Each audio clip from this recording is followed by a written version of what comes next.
Certainly, yes, good job.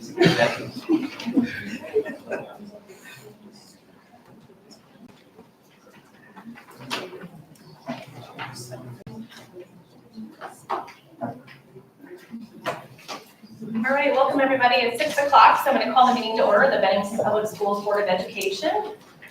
Our meetings are governed by the Nebraska Open Meetings Act, a copy of which is on the back wall. We're going to begin this evening with the Pledge of Allegiance, and then we'll take public comment.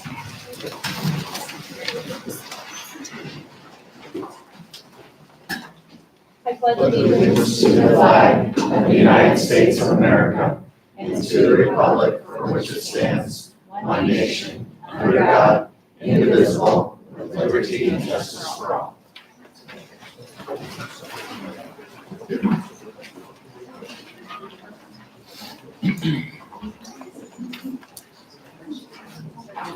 Ladies, there's a couple chairs up here too that are empty for you.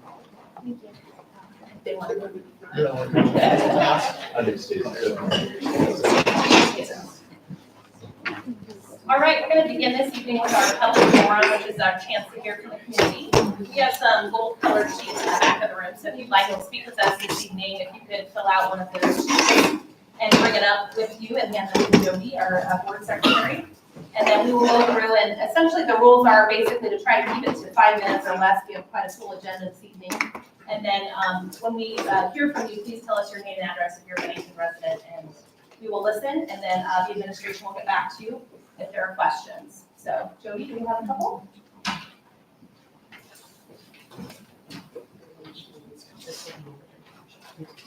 Perfect. Got it. All right, first up this evening is Rich Carlson. I saw him in here earlier. There he is. Good evening, Rich. Thanks for having me. Absolutely.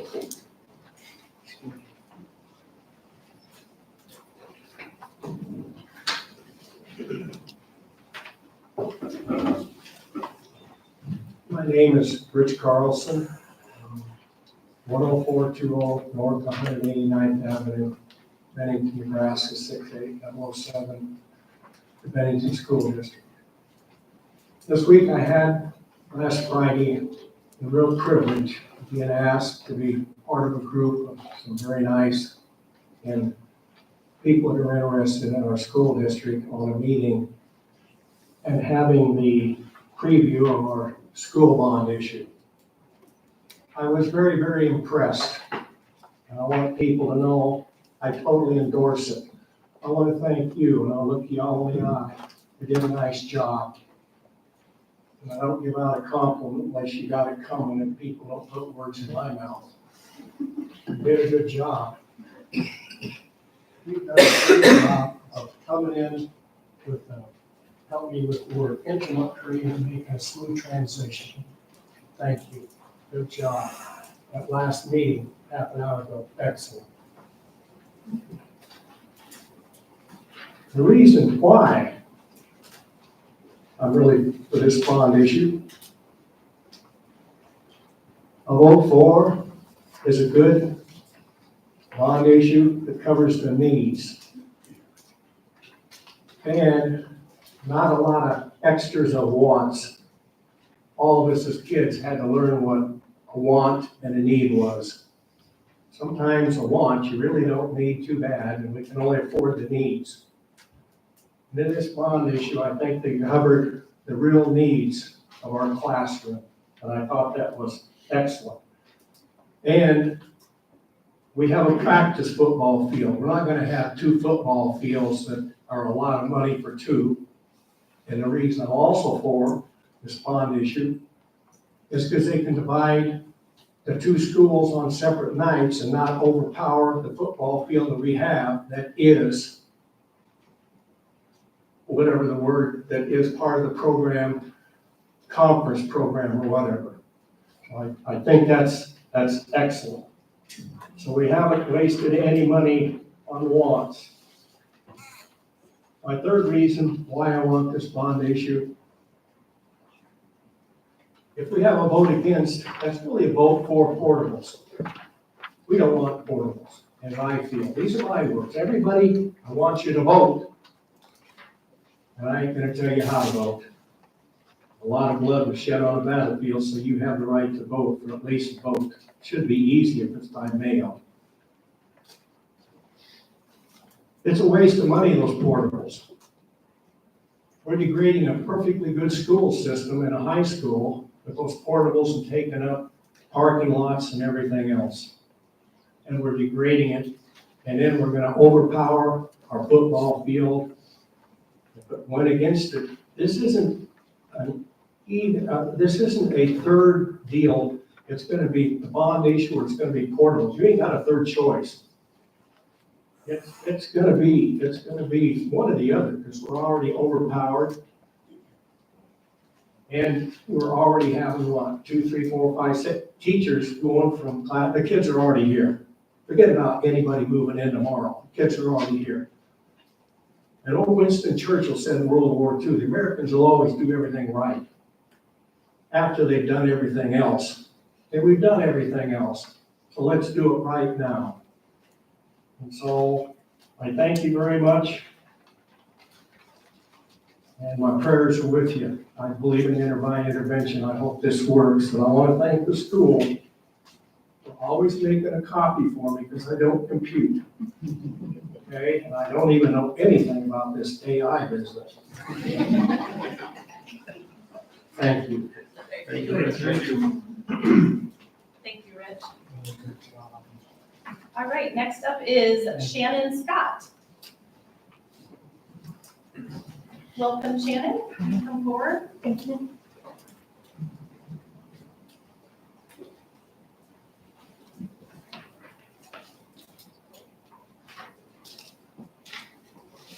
My name is Shannon Scott. My address is 1601 Nebraska Avenue. I'd like to thank the Bennington Board and its members for your time this evening in allowing me to advocate for the foreign language curriculum American Sign Language. It's known as ASL. I am deaf, and ASL is my native language. I am the mother of our daughter. I'm the mother of our daughter, Rihanna Scott, who is a junior at Bennington High School. When we moved here from California in her sophomore year, I helped her with her foreign language curriculum selection, and we were super excited to learn that we could advocate for ASL at Bennington High School. I partnered with Dr. Lamerty to submit the curriculum proposal to the Bennington Board and its members, and I am seeking on behalf of Bennington High School staff, students, parents, and myself for your vote to be unanimous approval. In the proposal, you will learn more about ASL and the highlights that will enhance and enrich the learning experience for all of our BHS students. But for tonight, I would like to show you what ASL is in a visual format. If you will allow me, I would love an opportunity to use ASL while not utilizing my voice and submit this paper so you can understand what I am communicating to you.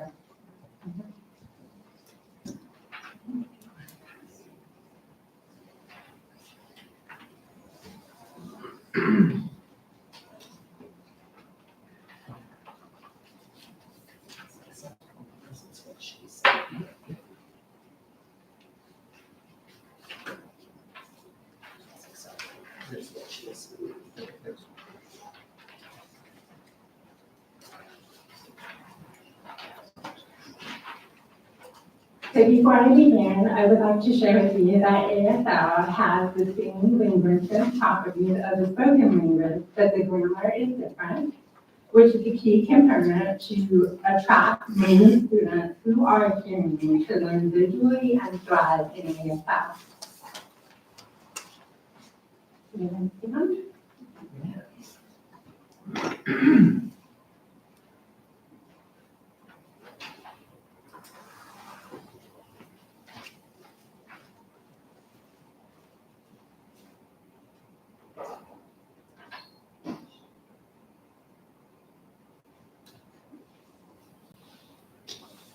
So what I assign to you is that in ASL, it is personal expression, visual language that does not require the use of sound, emphasizes the hands, faces, bodies, and the eyes.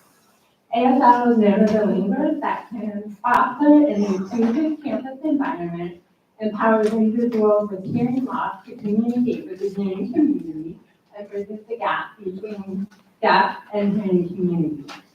As an advocate for ASL, I would love to see BHS becoming the lead of it in introducing ASL to the community of Edmonton, offering an enriched curriculum of an additional foreign language options for all of our enrolled BHS students. Thank you for your time this evening. Thank you. Thank you. Thank you very much. We had a few people come in late. Does anybody else care to speak to the board this evening during our public forum section? Okay, we got a full house. Everybody's getting their graduation card. That's good. I don't know if this was the shortest meeting to pick. Okay, next up for our business this evening is our consent agenda. And we would like to discuss the approval of the agenda, approval of minutes from our October 9th meeting, which was our regular board meeting. We have November bills for approval and payment, as well as personnel matters. We typically don't have discussions, so I sort of misspoke, but do you want to talk about any bills from November? I don't know if we've had the review of those. Christine and I did. All right. We didn't really see anything out of the ordinary. All right. All right, there is a motion on the table. I move to approve the consent agenda as presented. Thank you, Kara. Second by Steve. Jody, call roll. Steve, Yes. Allison, Yes. Jeremy, Yes. Tim, Yes. Christie, Yes. Kara. Yes. All right, motion passes. All right, we'll move to our next section of the agenda, which is our reports and presentations to the board. We'll begin with our administrative reports from the elementary school team. And is it Tice? Tice, yes. Okay, good. I was worried I pronounced it wrong. Welcome to Bennington. I don't know if we've seen you yet, so Yes. I'm glad you're here and I'm looking forward to your report. I thought all the people came for me, so. No, this is wonderful. Yeah, great Tice for elementary. Feel very welcome being here. I appreciate the welcome. My report this month is going to talk about our parent-teacher conferences. We held them on October 17th and 18th in both evenings, and which is generally the case in elementary. You can see the numbers. Anchor Point was about 99%. Bennington Elementary is 99%. Heritage was 96%. And Pine Creek was 99%. And Stratford is 99% percentile on there, which is great. I know an elementary principal in previous districts, I always shot for 95% or above, knowing that any type teachers that haven't met with the parents, we want to make a phone call or an email. So typically, if we went back and updated these, I would guess we'd generally be about 100%. So I think the teachers did a wonderful job, parents did a wonderful job. It's nice getting to meet people and visit with them. So any questions about those parent-teacher conference numbers?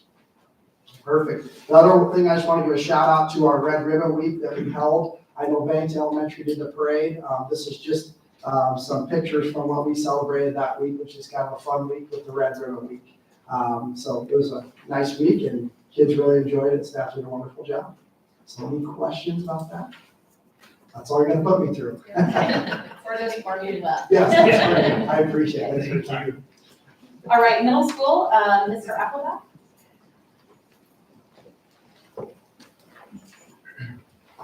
Good evening, Luke Southbeck, principal of Bennington South Middle School. Along with the similar report to the elementary, we had student-led conferences in October, so it was a great time for families to come in and hear about all the learning and reading that was happening at the middle school. October is a busy month at the middle school. We are ending our fall competitions, and so one of the traditions that we started last year was the Battle of 168th Street. Started with football and started to morph into the other sports, where we have the opportunity for our 7th and 8th grade athletic teams to play each other and have a little extra bragging rights and hardware to bring home to their respective middle schools. So always a fun opportunity to bring programs together as we begin to morph into one as they transition into high school and then preparation for 8th grade. We also had some very influential leaders within our building in October. Des Moines Adams, teammate CEO, came and spoke to students and mentors at Bennington South Middle School about the impact of the Teammates program. We also continued on with our service club and our lunch with a leader, where Buck Rasmussen came in and spoke to 7th graders, students as well, about his journey and then the importance of leadership. So Big exciting time in October as we begin our winter seasons as well. Any questions? Yeah, I do have Yeah. one real quick. Is this pretty typical for the student-led conferences to be lower like that, what numbers? Yeah, typically we will see an uptick in the fall sessions and then spring. I think that's kudos to our district and our technology department and the ongoing communication with NEPSIS and the access and ability to look up grades and communicate with teachers. And so very typical for a year in and year out on the fall conferences. Thank you. All right, Dr. Lamberty? Good evening, Greg Lamberty, Bennington High School principal.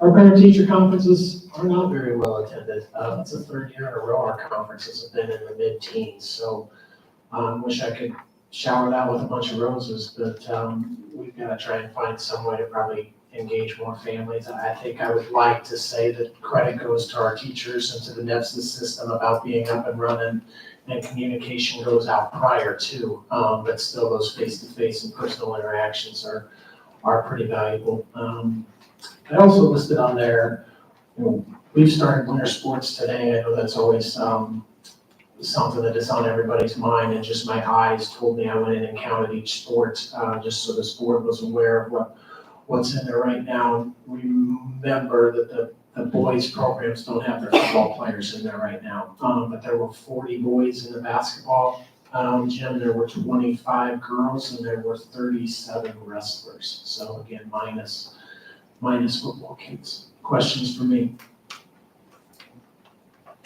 Thank you.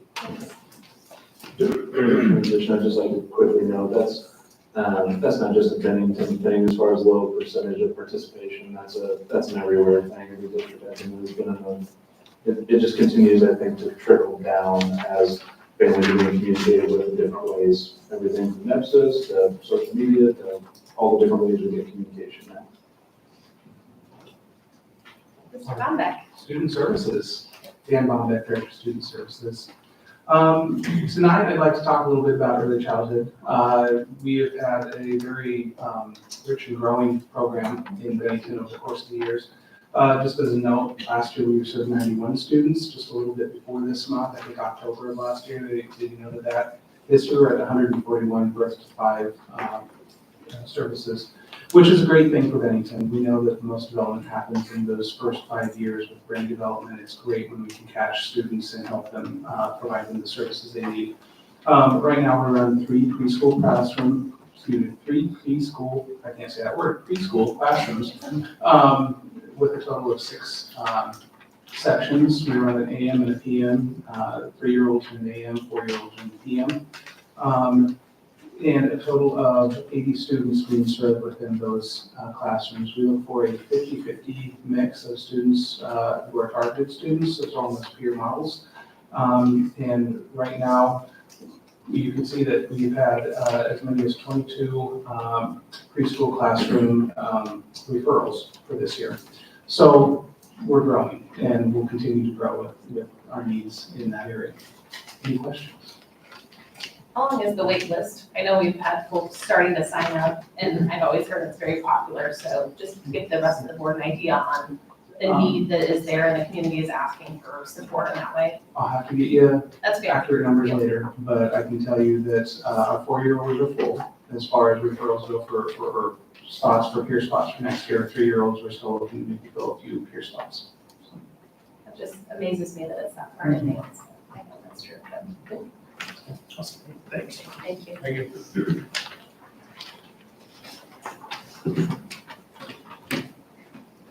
Good evening. No introduction. Matt Bloomington, Assistant Superintendent. Just a couple of things from my report.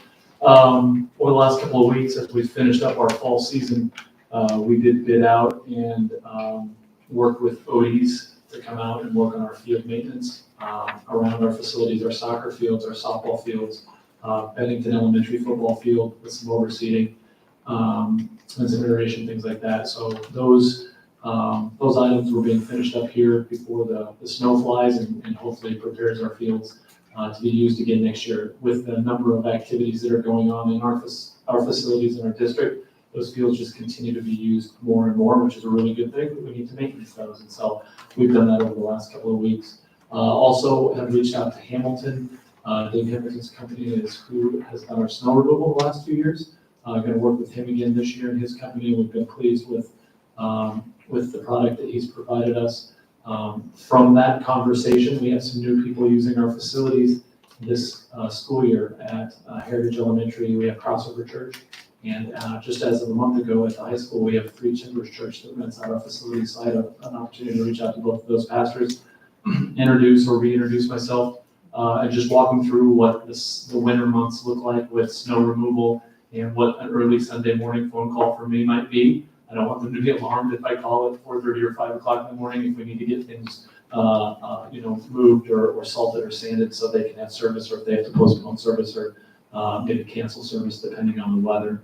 I'll reach out to our wrestling youth organization with Mr. Velasquez and with our Bennington basketball organization with Mr. Sieber here. As we get into the season, there are some weekend tournaments that they have once we get on the second half of winter break and work through those programs with them as well. So just a few things that are going on around our district here in the last couple of weeks and as we move into the winter months. One other thing I'd like to mention, the old restroom at Hickey Field that has been sitting empty or has not been used for, I believe, over 20 years, we are going to tear down. It's just kind of an eyesore that sits out there. It could be safety issue for young kids that might be out there. We're afraid, we just don't want it to fall on someone. So if you see that and all of a sudden you don't, that's going to be taken down here in the next couple of weeks. Mostly operations tonight. We'll be getting into the hiring season here in the next couple of weeks. So questions I can answer. I do have a quick question. So Jeremy was mentioning getting snowplows ready for the district. So do we plow our own during the day and then we service? That's a good question. It depends how big the snow is, where it's at, what comes in, what time it comes in. We have some blades that we can put on our trucks, but that more than about a 2-inch snow, depending on when it comes, as far as the timeliness of it, we can push some parking lots, but it just depends when the snow comes. And so we have to kind of make a decision. Do we need to get this done right away so we can have school right away in the morning? Or if the snow or the ice comes in the middle of the night, we can salt and sand as well, but same scenario. So I'm not answering your question very well. At times we can take care of our parking lots. At times we need Hamilton to come in and take care of that for us. We manage all of our sidewalks, steps, those areas with our building custodians. And we have the equipment to do that as well. We have brushes that we can put on our John Deeres. We have spreaders that we use.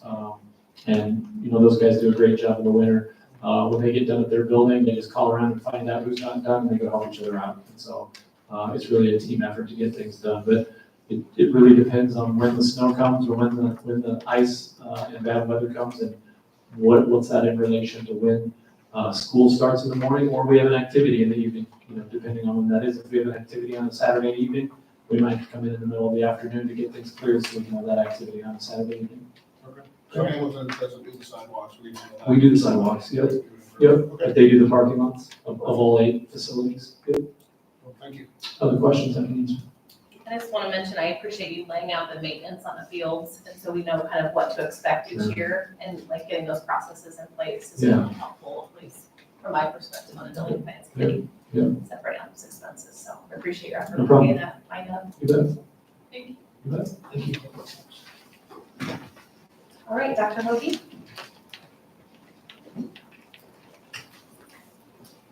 Dee Hoagie, Assistant Superintendent. A couple of highlights for my report this month. We are working with 2 groups on updating curriculum. The first is our high school English teachers. On 9-12 English, we'll be updating their coursework and selecting high-quality materials to use in those courses. That process will take us most of the school year to finalize that work. We are also working on our preschool. Mr. Bombeck introduced that to you. They also have curriculum that has standards that they follow as well. And so we are working with those teachers to select materials so that we're consistent across those and really lend themselves to blend as those kids move into kindergarten in our district. Next things, we have winter coming up, and so we have mid-year benchmark testing going on across our district for all our elementary students, middle school students. Part of this is the state testing system, NSCAS, for fall, winter, and spring. This is our winter testing through December. And we also do our benchmark testing in both math and reading for our elementary students to make sure we're on track of what we want to cover and have the learning moving forward as we hope. Any questions I can answer for you? Thank you. All right, Dr. Paz, will you give us your superintendent report? Yeah, first thing we have on there is our valuation information. Each year in October, we get the adjusted valuation. I didn't actually put in the adjusted, I just put in what was originally on ours so we can break it down. And so our total valuation was $2,574,000,000. You can see the percentages broke down by residential, commercial, agriculture. And this year we're at 91.44% residential. I'm going to tell you as an outsider coming in, that's different. You don't see that very often. Typically in Nebraska, you either have a large amount of agriculture or at least some commercial, one of the two. We really don't have much of either as a, when you look at it on the whole. And so we do have 4.3% commercial and then 3.54% agricultural as well. So we did a little bit more of a deep dive on what the commercial looks like. I think that's something that's important here in Bennington. We hear in the community quite a bit what we have to do to get more commercial within the school district boundaries and within the city boundaries. And so I wanted to show what the percent of valuation for other metro districts look like. I didn't do all of them, but just kind of a snapshot. You can see the state commercial valuation is typically around 15% of the budget. In the Omaha Metro, it's typically a little bit higher. And so your Omaha, Millard, Blair, Elkhorn are all around that 20 to 25%. Ralston, 51%. They don't quite have as much residential as we do here in Bennington, but they do have a lot of commercial. Gretna, we were recording, but I'm still gonna say it. You know, I try to stay out of Gretna because my sister-in-law lives there. But I did drive through the other day, and when you go through there, I can't believe the amount of commercial that has changed in there in the last 5 to 10 years. I mean, there's just a lot of commercial in the Gretna area. They're only up to 12%. And so you look at Bennington's 4%, and then, you know, it just is a small percentage of our total valuation. Health insurance, our health insurance rates came in from EHA, and the increase for next year is 1.99%. That is an incredibly low year. The average is 4.43 over the last 10 years. This is the third lowest of the last 10 years. And so we'll be utilizing that information as we move forward with negotiations and everything else, but it's good to have a little bit of a smaller year as far as the increase on insurance. Also want to talk a little bit about the grandfather option student count. And so a reminder kind of what the grandfather option rule is. By state statute, if you attend a school district for 2 consecutive years and you move, the district automatically has to accept you as an option student. And so this year we have 68 students that would qualify under the grandfather option rule. Last year was 65. I don't know what this will look like in the future, but it's like to highlight that that's something that for a district that doesn't accept options, as Bennington hasn't for several years, we have to accept our grandfather option students by state statute. Last thing I had on there is just a snapshot of what our free and reduced percentages look like for this year. We have increased. We went from 13.28% last year to 14.58% this year. And then there's a breakdown by each of the buildings, with the highest being Heritage Elementary at 22.7 and the lowest being Stratford Elementary at 7.51. Obviously, these change each year, especially as people are moving in and out of the district. As a district, like I said, 14.58. This is probably a fairly accurate representation. And I don't know what Dr. Hawk has said in the past, but there's kind of a couple of awkward years as lunches were free through the pandemic, and then the years after. I don't know that everybody's filling out the forms accurately. Now that we're a couple of years removed, I feel pretty good that this is an accurate representation. Questions? I just have a question about the opt-in for the students who've been in the district for 2 years. So do they also have the choice to choose whatever school they want? So like elementary, could they choose whichever one of the elementary schools they attend, or no, they decide which? We would put them in the building of lowest capacity. Okay. Not every time, but that is what we would generally say is you're guaranteed going to the building below its capacity. If we have capacity within the building they've been in, and that's their cohort group, that's probably best for the student, we would do the best we can for them. But we would only guarantee the buildings with the lowest capacity. Thank you. Good question. Thank you. Thank you. Up next is our coordinator report, and, sorry, I'm skipping over our committee report. Getting ahead of myself. The committee reports are next. We had several committee meetings, 2 from the curriculum committee and 2 from building and finance. Does somebody from the curriculum committee want to give us a short synopsis? And we've obviously had an opportunity to read the minutes, but if there's anything you'd like to highlight for the whole board. One of the things, the last meeting that we had was the 4th time we've met. Is that better? The last meeting we had was the 4th time we've met to discuss the personnel and curriculum, what we're going to do with that automatic triggers for teachers and staff. And then the last meeting we just had, we actually went through the proposals that were presented. I met with, I think all the administration. Right? Had a really good conversation, answered questions well. I thought it was a great meeting. Yes. We did come up with a couple of the zero cost proposals. One of them being the band for the high school is getting at capacity. Looks like it will be at capacity. So we're going to talk about that when we get into the proposals. So. Thank you all for the changes. I think those were effective in streamlining the process and making sure, we have certain rules in place when we need teachers. We're not spending a bunch of time doing those proposals. Right, and the idea, for those that don't know, the triggers are what would automatically, a percentage that would automatically have us hiring when once. The reason we're doing this is trying to get teachers earlier because it's getting harder for teachers. And so this lets us hire a little bit earlier and identify those classrooms. Thank you. All right, the Building and Finance Committee met twice. Anyone in particular? The first one was longer ago. Our last meeting was recent. We started with the negotiations with the Bennington Education Association. So that was pretty much the summary of that meeting. This meeting here, we discussed variety of purchases and some updates at the high school to accommodate the growth again. And we did discuss the high school proposal, just initial thoughts on how we want to move forward with facility needs going forward. So, Jeremy, did I miss anything? Seems like so long ago. No, I think we're going to vote on some of the things we discussed later. Questions from the curriculum committee that you weren't there, so. Okay. All right.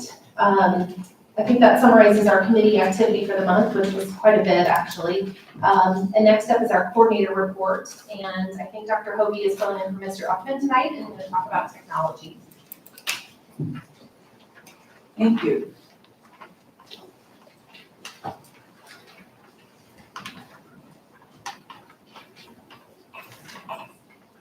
I am not Rob Uckman. Mr. Uckman is laid up and with some health issues, and so one of his other teammates is here filling in tonight, Josh Clausen.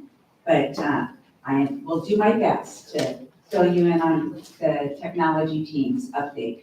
You will see our team members here. We have 6 team members that work on our technology team. Mr. Uckman likes this idea from Bill Gates that it really is about how we can best use technology.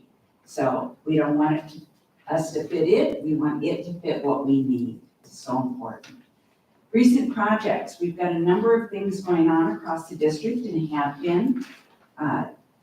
We have Bennington Elementary School, low voltage and wireless update. This was new wiring.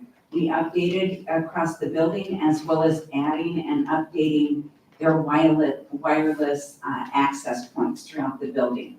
We have received a $290,000 grant. This was a grant that we actually applied for right at the end of the COVID time. And So this money was earmarked for updating Chromebooks and iPads in some of the classrooms is what that is set aside for. Through the summer, we were able to update lab computers in the CAD lab. That is our automatic drafting that we use, the programming in the business department and video journalism in the English department. We also have gotten the network, our 10 gigs spread to meet to the softball and the football press boxes. So we have upgraded those services. This blue line shows you where we ran actual fiber to meet those needs of that wireless system. Things we have upcoming this year, Dr. Claus has been encouraging all of our departments to get a 5-year plan built.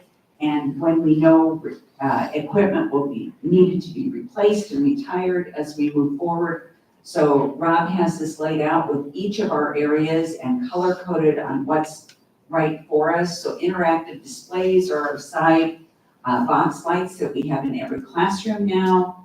Sound systems are in each classroom as well to help students with just being able to hear teachers better. We've found lots of research that supports how much better kids learn when they have a clear opportunity to hear what the teacher's sharing with them. Document cameras, we have some that we need to replace at Heritage this year. These are the old ones that had been used in that building that we hope to replace. And then this is the wireless pieces. Some are switches, firewall, all the way down to our content filter. That content filter is the software that it's the hardware that allows our district to filter all of the information moving in and out of the district to protect our students so that we don't end up, in things that they shouldn't be. So you'll see that Bennington High School has a section that we need to look at for updating their Wi-Fi. These are the airports that we'll be updating. We're moving them into the 500 series. In the high school currently, several areas are in the 200 series of these tools that we use. So depending upon the spaces, the gyms will have the higher series, a classroom would be in the lower series for the smaller spaces. Proofpoint is part of our cybersecurity process that we are working on. It is a tool that we are using to try to educate and test our safety across the district. So with this process, we've been able to do what's called a phishing test to see if dangerous emails and things like that come into our faculty, that we're smart enough to know what we're looking for, not to click on these items that we shouldn't. And so this was actual tests that we ran this fall. And during this campaign, we sent over 687 of them. And overall, some people opened the email, but actually clicked on it enough times that could have caused problems if it was really a dangerous one. And those people are people that we will work on with some staff development so that we get better at recognizing pieces. Show just how many times people clicked and people who did not click at all on that test. When we run a test like this, we want it to really appear like it's real so that people would think twice about, oh yeah, this is something I may use and I should check it.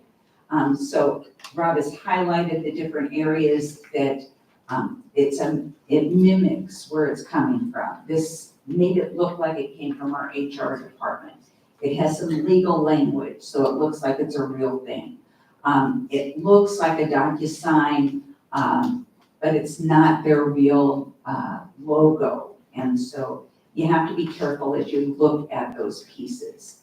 So one of the other things that our insurance company for cybersecurity insurance is pushing us toward is doing multi-factor authentication, which means that not only do we log into our computer, that we would have to add a second code to it that would come in on our personal phone.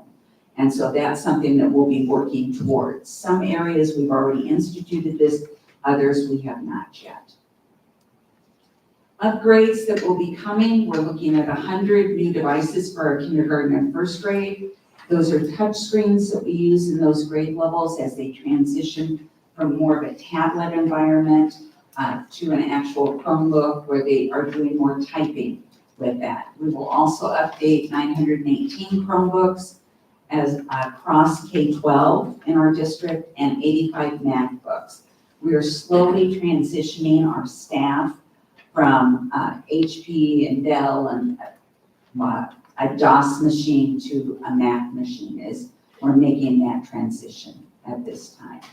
So this slide talks about the ways that we are supporting our teachers as they integrate more technology into the classroom.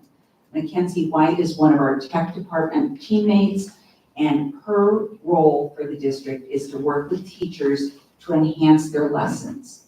It's great that we all have computers for kids in front of them, but if we don't move it beyond sending an email or doing some research, we really are not enriching using the tool for the best that we really can for kids. And so Mackenzie's job is to help teachers build their lessons up so that kids are doing more creation, they're doing more investigation with that, they're digging into inquiry. And so she's been doing a number of activities. She holds a tech cafe at the middle schools and high schools that students can drop in and teachers can drop in to learn some new tech tools and what's available to them. She leads professional development on a regular basis. And one of her primary jobs now is every new teacher that comes in, she meets with, goes through all of their tech equipment in their classroom and talks through some lesson planning with them. So they get that personalized learning. She also finishes up every month with the newsletter to both administration and staff to keep us on that cutting edge and learning more about things. So that's an overview of what's happening in the tech department. Mr. Uthman will report again later in the spring to you. We schedule our coordinators so that you get to talk to them twice during the year. But if you have any questions, please make it easy and I'll do my best. Any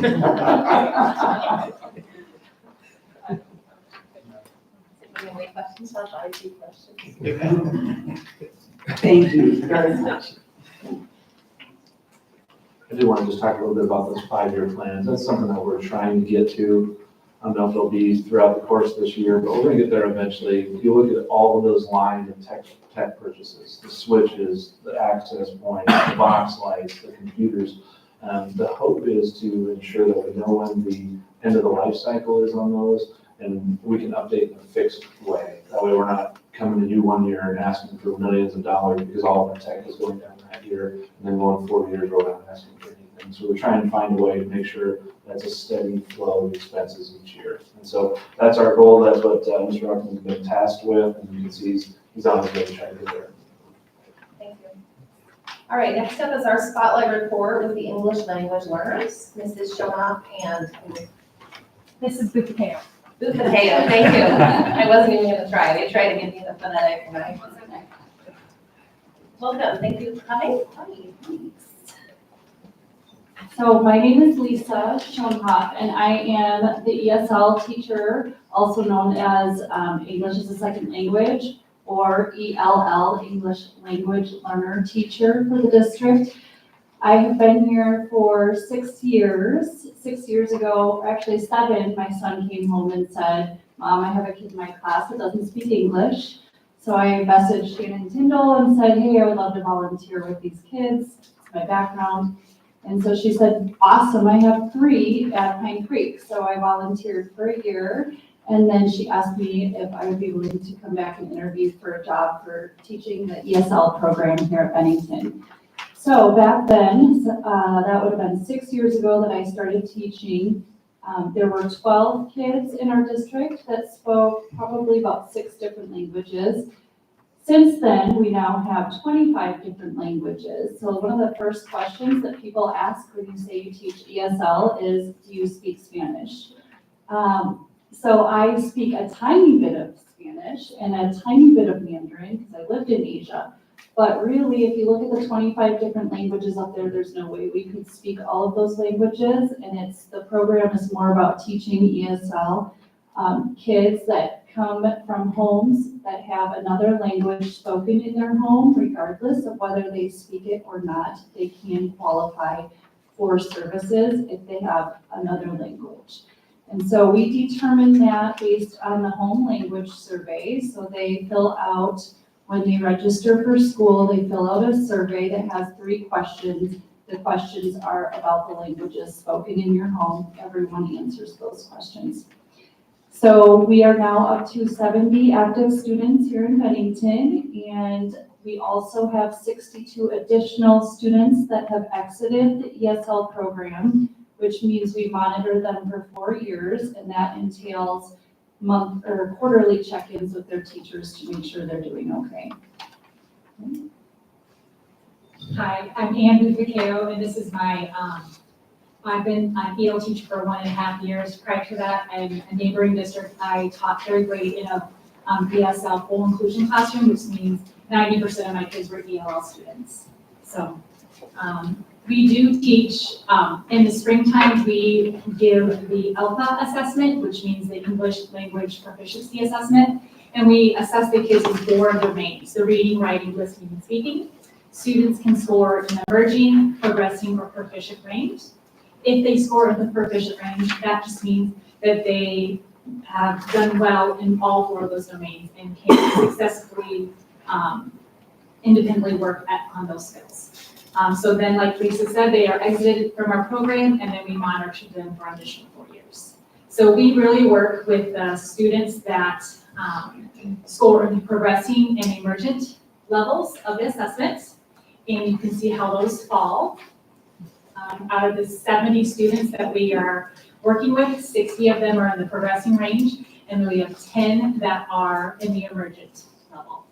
And out of the 10 students, 7 of them are newcomers, which means they are new to our country, and they speak very limited English or have 0 English at all. And then 3 of the kids are kindergartners. So based on nationwide trends, and just the data from our own program, we know that this program is just going to keep continuing to grow. That is why I submitted a proposal to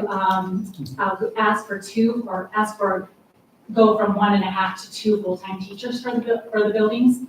I just think that would make our program and our students that much more successful. Also, to continue on allowing our students to become more successful, we have the opportunity to train teachers. The next time that we will be training is the in-service day after winter break.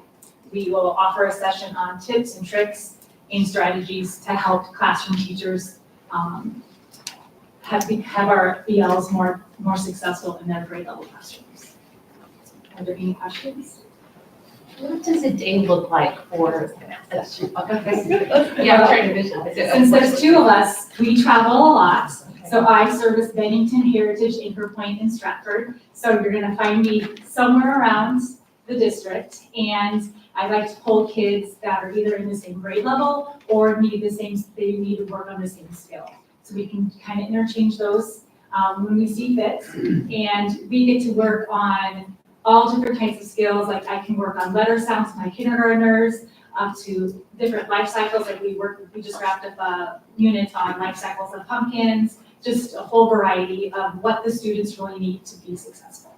About how much time do you think that they will get a week? I think it just also varies on what they need. Like your newcomers are going to need more time than a progressing student, and it's what we can provide them. When you're moving around a lot, that's kind of limited as well. But I can see my newcomers for about a half hour, 2 to 3 times a day, or 2 to 3 times a week, I'm sorry. It also varies their grade level. So like, for example, at the high school, the newcomers are seen every day during one of their study halls, and then that's when I teach them English. And then they also have a second study hall that's like a guided study with our paraprofessional. So they're being serviced twice daily. So yeah, it depends. It's a wide gamut of services. Any other questions? Thank you. Thank you, thanks. Thank you very much.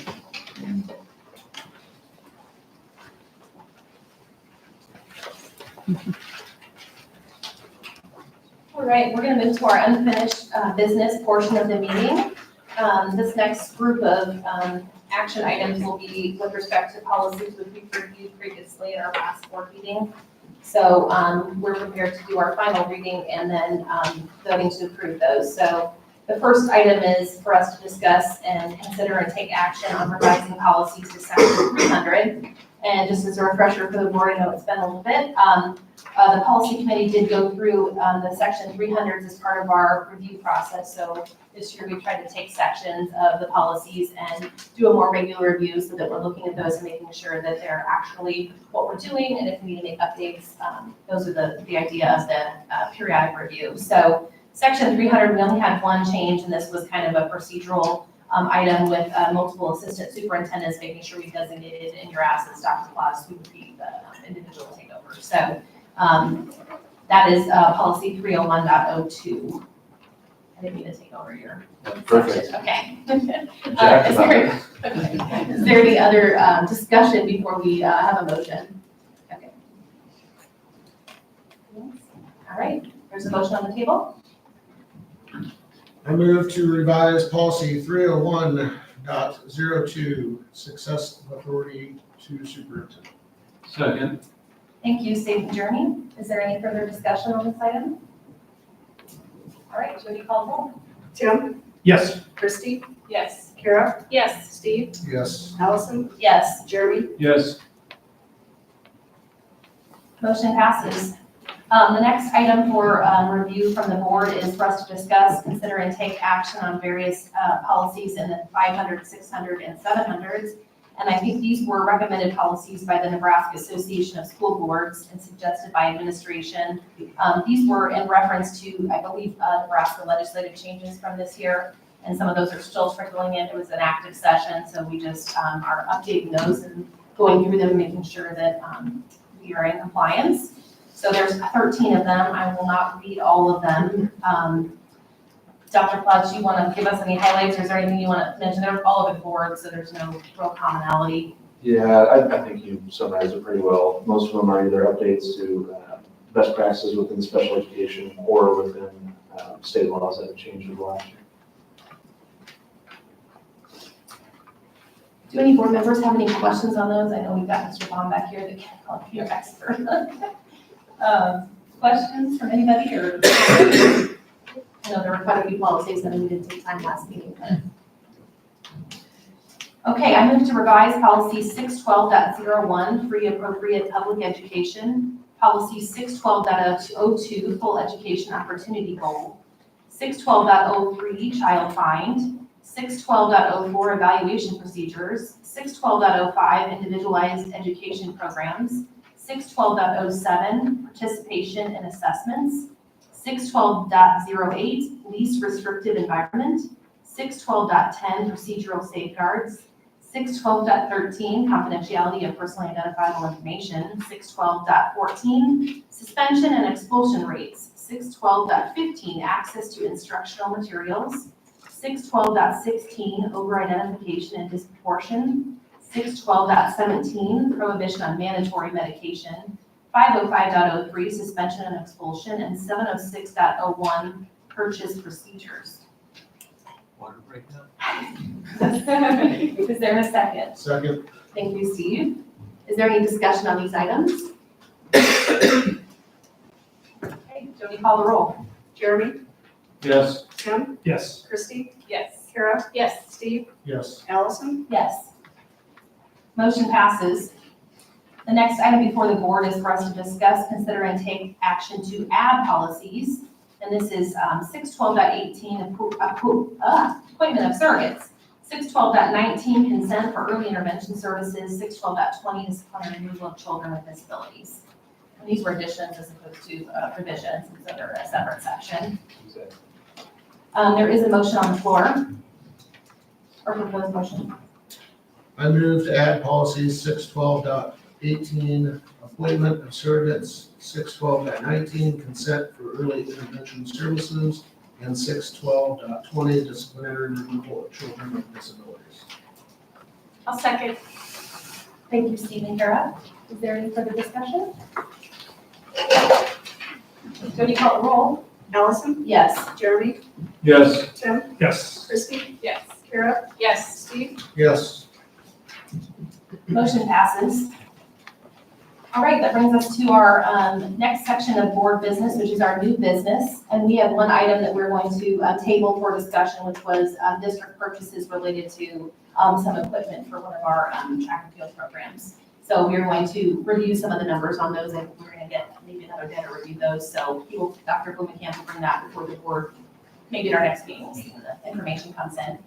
So we're going to skip down to the next item, which is for the board to discuss, consider, and take action on curriculum and personnel proposals. And I believe this was the trigger positions.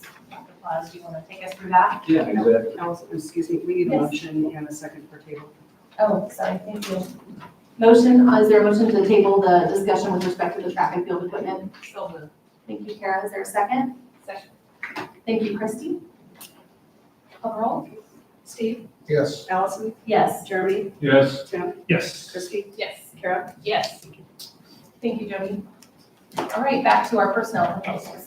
Yeah, so as mentioned earlier, the curriculum committee has been working through some potential triggered positions to add where we know there are incoming students that are going to grow beyond what our staffing capabilities are the next year.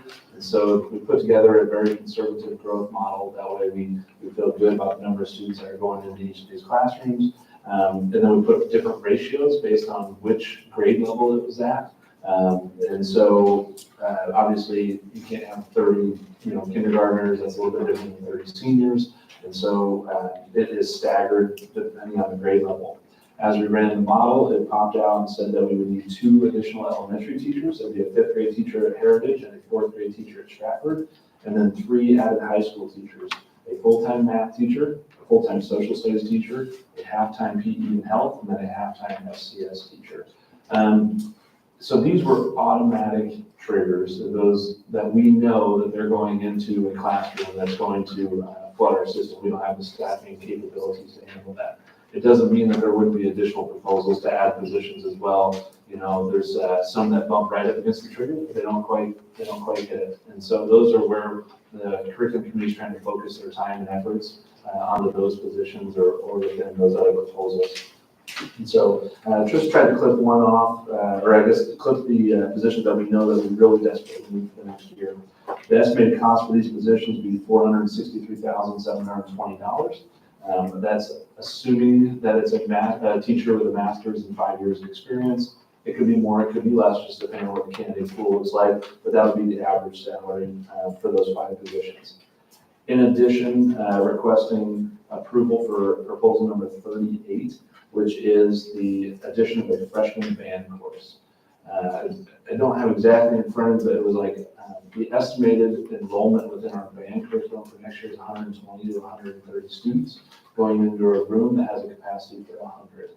And so obviously we don't know yet what the 24-25 enrollment in band is going to be, but Dr. Lamberty and Mr. Cody wanted to start thinking about what that could potentially look like with a freshman band course.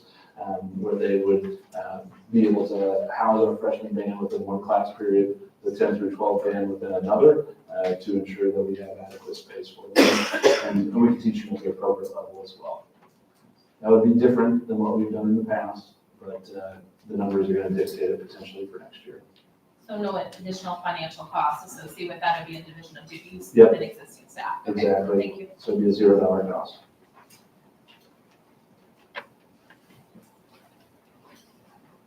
I move to accept the recommendations by the curriculum committee for 2024-25 curriculum and personnel proposals 1 and 38 as outlined in the November 8th, 2023 curriculum committee report and pending 2024-25 budget approval. Thank you, Steve. Is there a second? Second. Is that Christie? Okay. Thank you, Steve and Christie. Further discussion from the board on these items? All right, so we call the roll? Allison? Yes. Jeremy? Yes. Tim? Yes. Christie? Yes. Kara? Yes. Steve? Yes. Motion passes. The next item of new business is for us to approve an early graduation request. Dr. Blas, do you want to take us through that? Yeah, we've had one junior that's requested to graduate early. They fulfilled all the different requirements as outlined in our handbook and is there for you. As met with Dr. Lamberty, and he is recommending approval of this as well. So the students completed all the, everything associated with the policy and the regulations associated with that, and then met their graduation requirements, and they need your approval. I move to approve the early graduation request as presented. Second. Thank you, Tim and Jeremy. Is there discussion or questions from the board? It says it's the kid's a junior? Yes. Thank you. We all look to you. The student listed in the request is a junior. The reason we do this is so that the second semester for the student, they will have to take required classes as seniors. So they will take second semester English 12 and second semester government as a junior, and that allows them to take the first semester next fall, and they would graduate at winter time of 2024. So their early graduation would be one semester early. And then just a question, since it's still relatively new, if this would be next year's early graduation, why would we be voting on that tonight? Because we're moving up to different coursework that's traditionally not allowed for. Correct. Yeah, this gives the student permission to take classes that are typically held for senior positions. So we're proposing, you're granting permission for that person to accelerate through the prescribed four-year curriculum. Okay. And this wouldn't keep other students, senior students out of that class if there's a limitation of students? I do not anticipate that being a concern. Nope, that's all I got. Thank you. I was going to answer every question the same way, but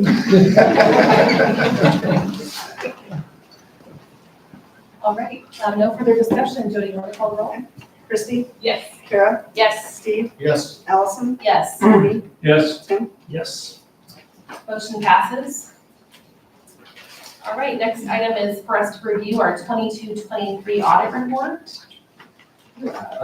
So I Bailey has come in and they have done our audit for the 2022-23 school year. Partner Justin Hope is here to kind of run us through some of that and give you a little bit of a presentation on our audit. Great, thank you. Thank you.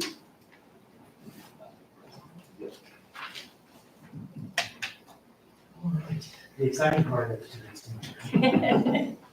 Thank you all for having me. Thank you for making some time in your busy agenda to kick through these things. It's a handful of slides. We move relatively quickly, but certainly will answer questions that come up through this process. So on the second slide here, there's two kind of things that come out of an audit report or an audit process. And one is the financial statements themselves and the footnotes and all the fund information that goes in that document. The other is what I'm required to communicate with you folks as the Board of Education based on my professional standards as an auditor. And so if we look through that document here, it outlines what's my responsibility as the auditor, planning and performing the audit to obtain reasonable assurance the financials are free from material misstatement. We make risk assessments, we take samples, we make judgments, we look at every single transaction. We would be here full-time and then some, and Dr. Claus would be very tired of hearing from me. So we look at accounting policies and practices, whether there are any new policies and practices, changes and principles, different things, none of those for fiscal 23. We look at any judgments or estimates in the financial statements, and financial statements are on the modified cash basis of accounting, and so there really are no judgments, significant judgments or estimates. Cash is cash, and so it's pretty straightforward. We did identify 3 audit adjustments. One was provided by management. As I looked at these, the one provided by management, very minor. We made some reclassifications in IDEA, and that's primarily AFR driven. And then there was one to include cash to county treasurer balances in your records. You're tracking it month to month. It's just sort of a financial statement preparation and presentation process to put those on at the end. We also look for uncorrected misstatements. These are things that don't get corrected as an audit adjustment. We did not have any of those here for fiscal 23. On the next slide here, kind of moving through some of the rest of that document, there were no disagreements with management. We had no difficulties performing our process. We were able to get information we requested and speak with folks we needed to speak to as part of our process. And there were no significant issues discussed related to our retention as the auditors. If we move into the financial statements themselves, this document starts off with our independent auditors report. Identifies again, the financials on a modified cash basis. This is allowed by the Department of Ed. It's kind of a preference actually. We follow audit standards generally accepted in the United States. We also follow government auditing standards as a governmental entity. And it also ties into the single audit about the federal funds, which we'll talk about in a couple slides. This year, we have an unmodified and qualified opinions. And then there's also some reference to this additional reporting, which we'll get to on another slide. But the unmodified opinions, the way this reads is everything that's presented is appropriate. That's your unmodified opinion. That's the part we're all used to seeing. What's different this year is there's a qualified opinion for the exclusion of the foundation. And so every year we go through this process and we analyze, okay, there's the public schools foundation. And the way the foundation's bylaws are written is that the Board of Education approves all members of the foundation board. And it's not a mirror board, you're not all on the board of the foundation. But the Board of Ed also retains the right to remove members of the foundation. So based on those two abilities, the GASB, the standard setters, governmental entities determine, they say, okay, well, based on these two abilities, the district controls the foundation. That's kind of separate from practice. I know everybody operates as their own entity. I know it's not a judgment call on my basis. And so we look at the significance of the foundation in relation to the district, some growth. So last year, if we go back and kind of compare it to last year, because this language is new, we included a past entry in our report. We identified and said, hey, you really should include this. But the analysis of foundation activity in comparison to the district didn't rise to the level where we felt like we really had to. That's where we were at this year. Growth in foundation activity, growth and significance in relation to the district, we felt like that qualified opinion, and really all that qualified opinion says is it should include the foundation if you didn't. And so everything that's there is appropriate, and then you have that comment about this should be here and it's not. If we move into the financial statements themselves, there's a set of government-wide financial statements, which is kind of all of the district activities pushed together into one big statement. Or behind that goes into the fund financial statements, more specific activities, the bond fund, the activities funds, different things like that, the lunch fund. There's all pages and pages of footnotes. I like to joke at my meetings, if you have trouble sleeping, break those open and you'll be out in no time. But there's a lot of really good information about some further explanation about how do we come up with the numbers that are in the financial statements, what do all of these things mean.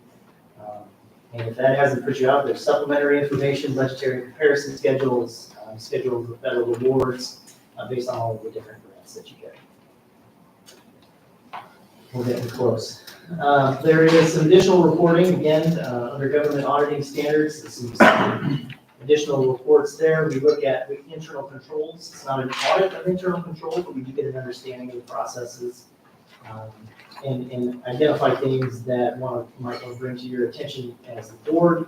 And so we have a comment that, again, this is a repeat about the segregation of duties. Due to the small size of the administrative staff, it's basically impossible to have what we consider perfect segregation of duties.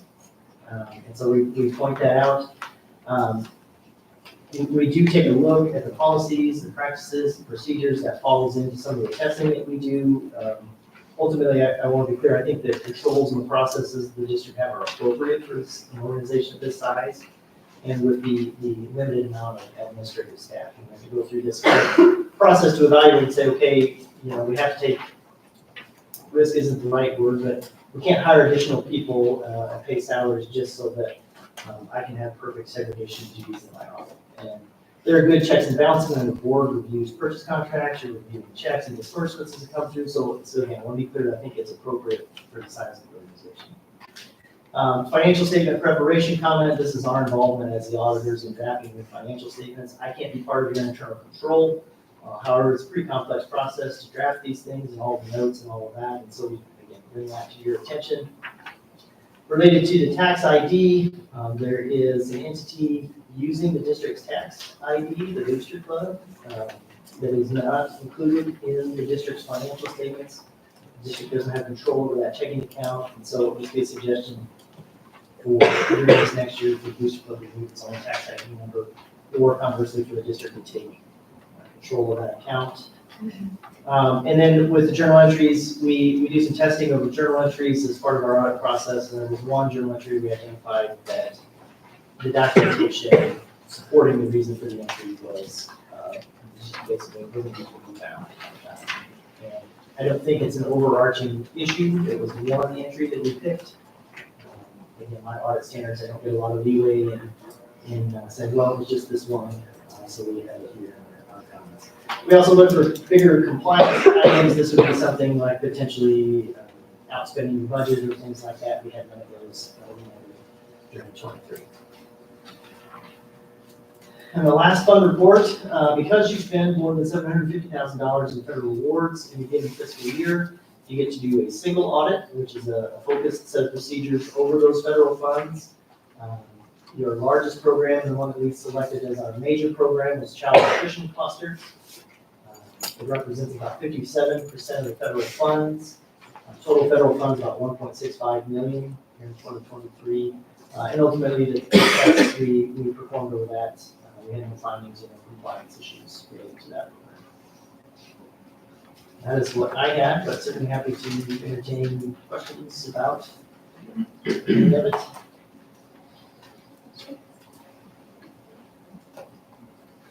I have one item with respect to the foundation and inclusion of that. So I know you said that the activity from last year didn't rise to the level and this year it did. So is that just a growth in what? In revenue that they're collecting?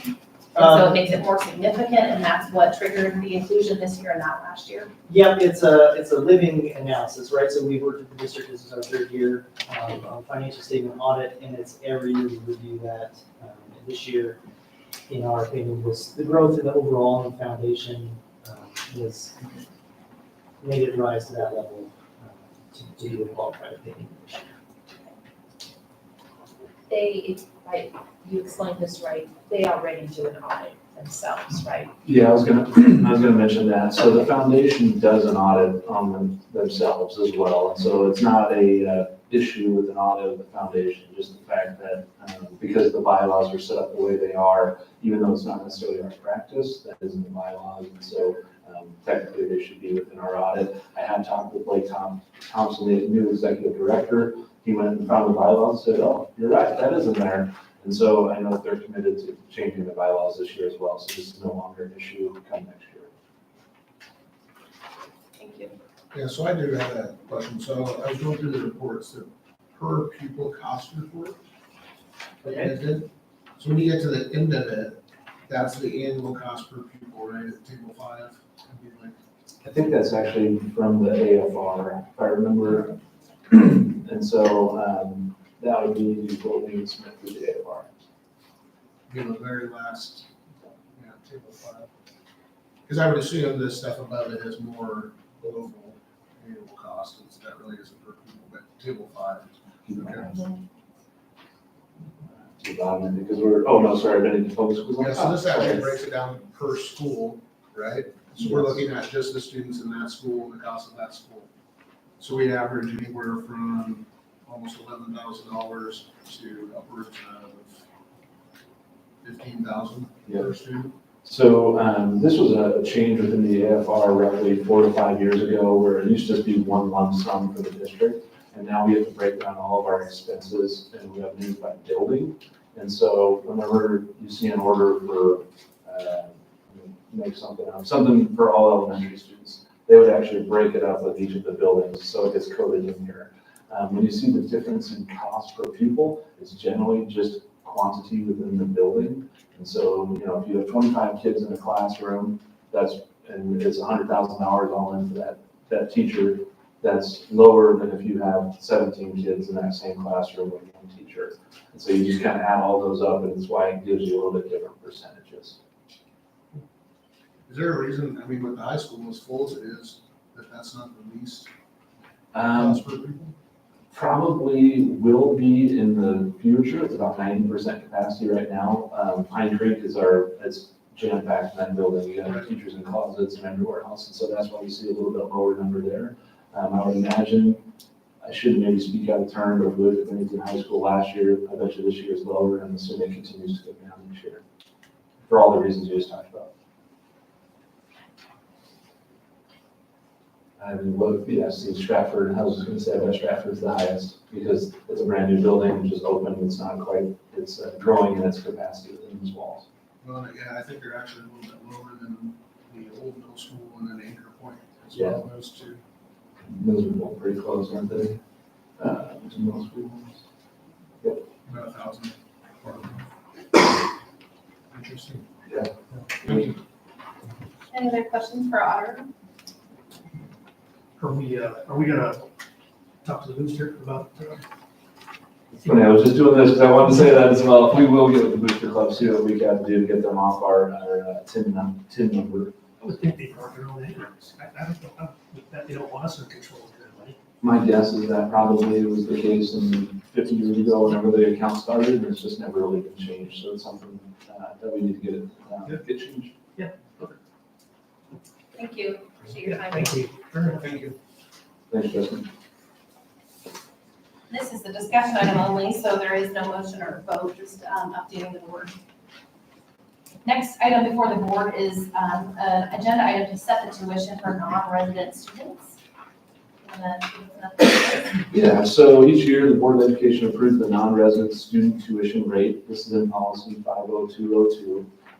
The policy requirements are grant the superintendent the authority to set a rate, but it also says that it cannot be less than the average per pupil cost within the district. We now know the per pupil cost, and so we recommend setting the rate at $12,855 for the year, or broke that down in the semester to $6,427.50. This is a 15.47% increase over the previous year, utilizing the $12,855 that you just saw through the AFR. I move to set the temporary non-resident tuition for the 23-24 school year at $6,427.50 per semester as set out in policy 502.02. Are there any questions from the board?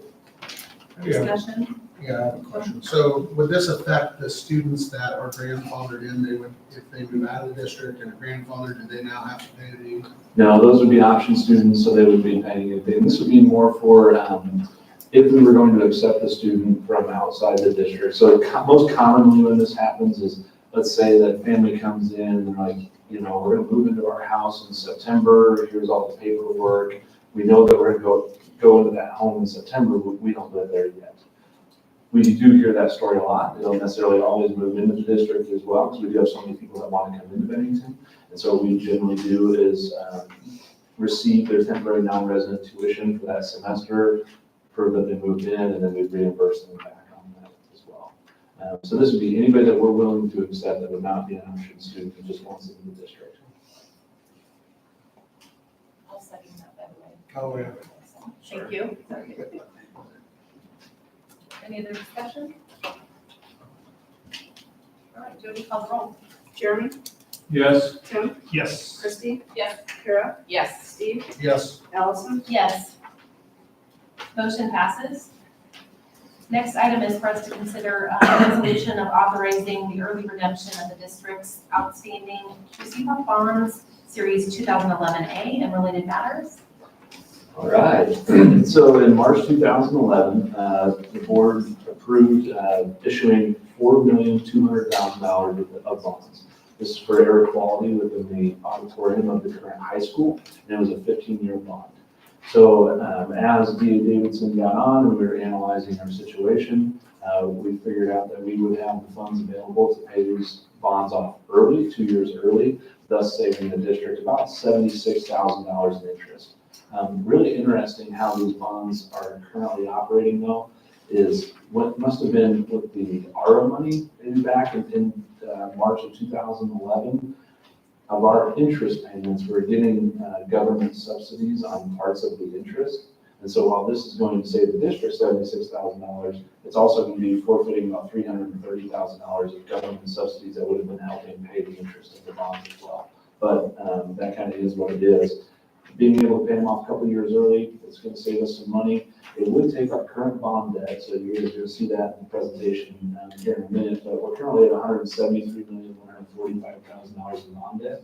You could be able to subtract $4,200,000 of that if this was approved and we call these bonds, and so immediate 2.42% reduction in our total bond debt.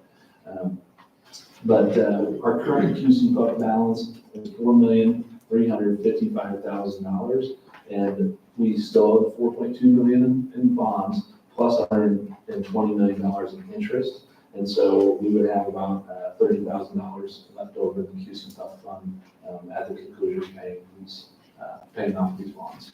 120,000. 120 in interest. What did I say? It's a million. Oh, gosh, yeah. We got enough to, we don't need that too. 120,000. 120,000, thank you, Steve, I'm sorry. Yeah. How much? Yeah. I'd be happy to entertain any questions on that. I move that we approve the resolution authorizing the early redemption of the Bennington Public Schools outstanding qualified school construction bonds labeled as Series 2011A. Second. Thank you, Tim. Other questions, discussion right now? I just want a quick note, Dean Newsom did work with the bond holders to ensure that all of this, we have a payment due December 15th. And so the payment along with the interest of $120,000, along with the calling of all these bonds can happen at the exact same time. And we were able to move it up to do that. So I appreciate their work to make that happen. Did DA Davidson say anything, do we have to do an ML report on the other bonds that we have to indicate that we've called this series of bonds? I would have to ask that specific question. I just want to make sure that it's not something we have to report via ML. I don't think we do, but sometimes we're calling some of our debt and it might impact the other bonds we have to report. I will double check with them and let you know. Okay. Any other questions? All right, Jody, call roll. Jeremy? Yes. Tim? Yes. Christie? Yes.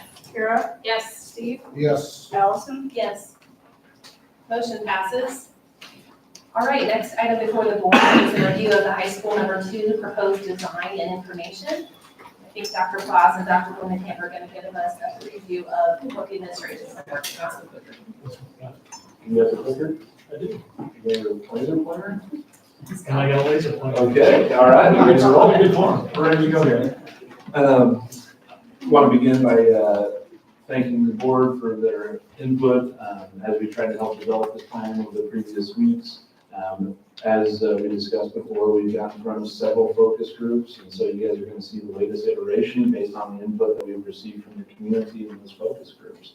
I think we met with 8 different focus groups throughout the last couple of weeks, and each one had a little bit different perspective. Some had a lot of things they felt like needed to change, others have very few, but really, we feel like what you're going to see today is a pretty good proposal. So, we'll begin with our project team. A reminder of who is on our project team. We have DLR Group, which would be the architectural firm. They've been in the district for decades and have done a lot of really good work for us, and we're excited to continue to partner with them on this process. The construction manager at risk would be Housing Construction, as they won that process a couple of years ago, and we've continued to work with them on trying to craft this second proposal. And they did Bennington South Middle School as well, and really proud of the work that they did there, and we're excited to continue to partner with them. The new one up there, we've talked about a little bit more tonight already, and it's DA Davidson. Previously, we used Piper Sandler for the last several years. The Building Finance Committee interviewed multiple firms a couple months ago and chose to go with DA Davidson. They're a big organization. They do a lot of, they provide services to a lot of the metro districts, and we're excited to continue to work with them as well.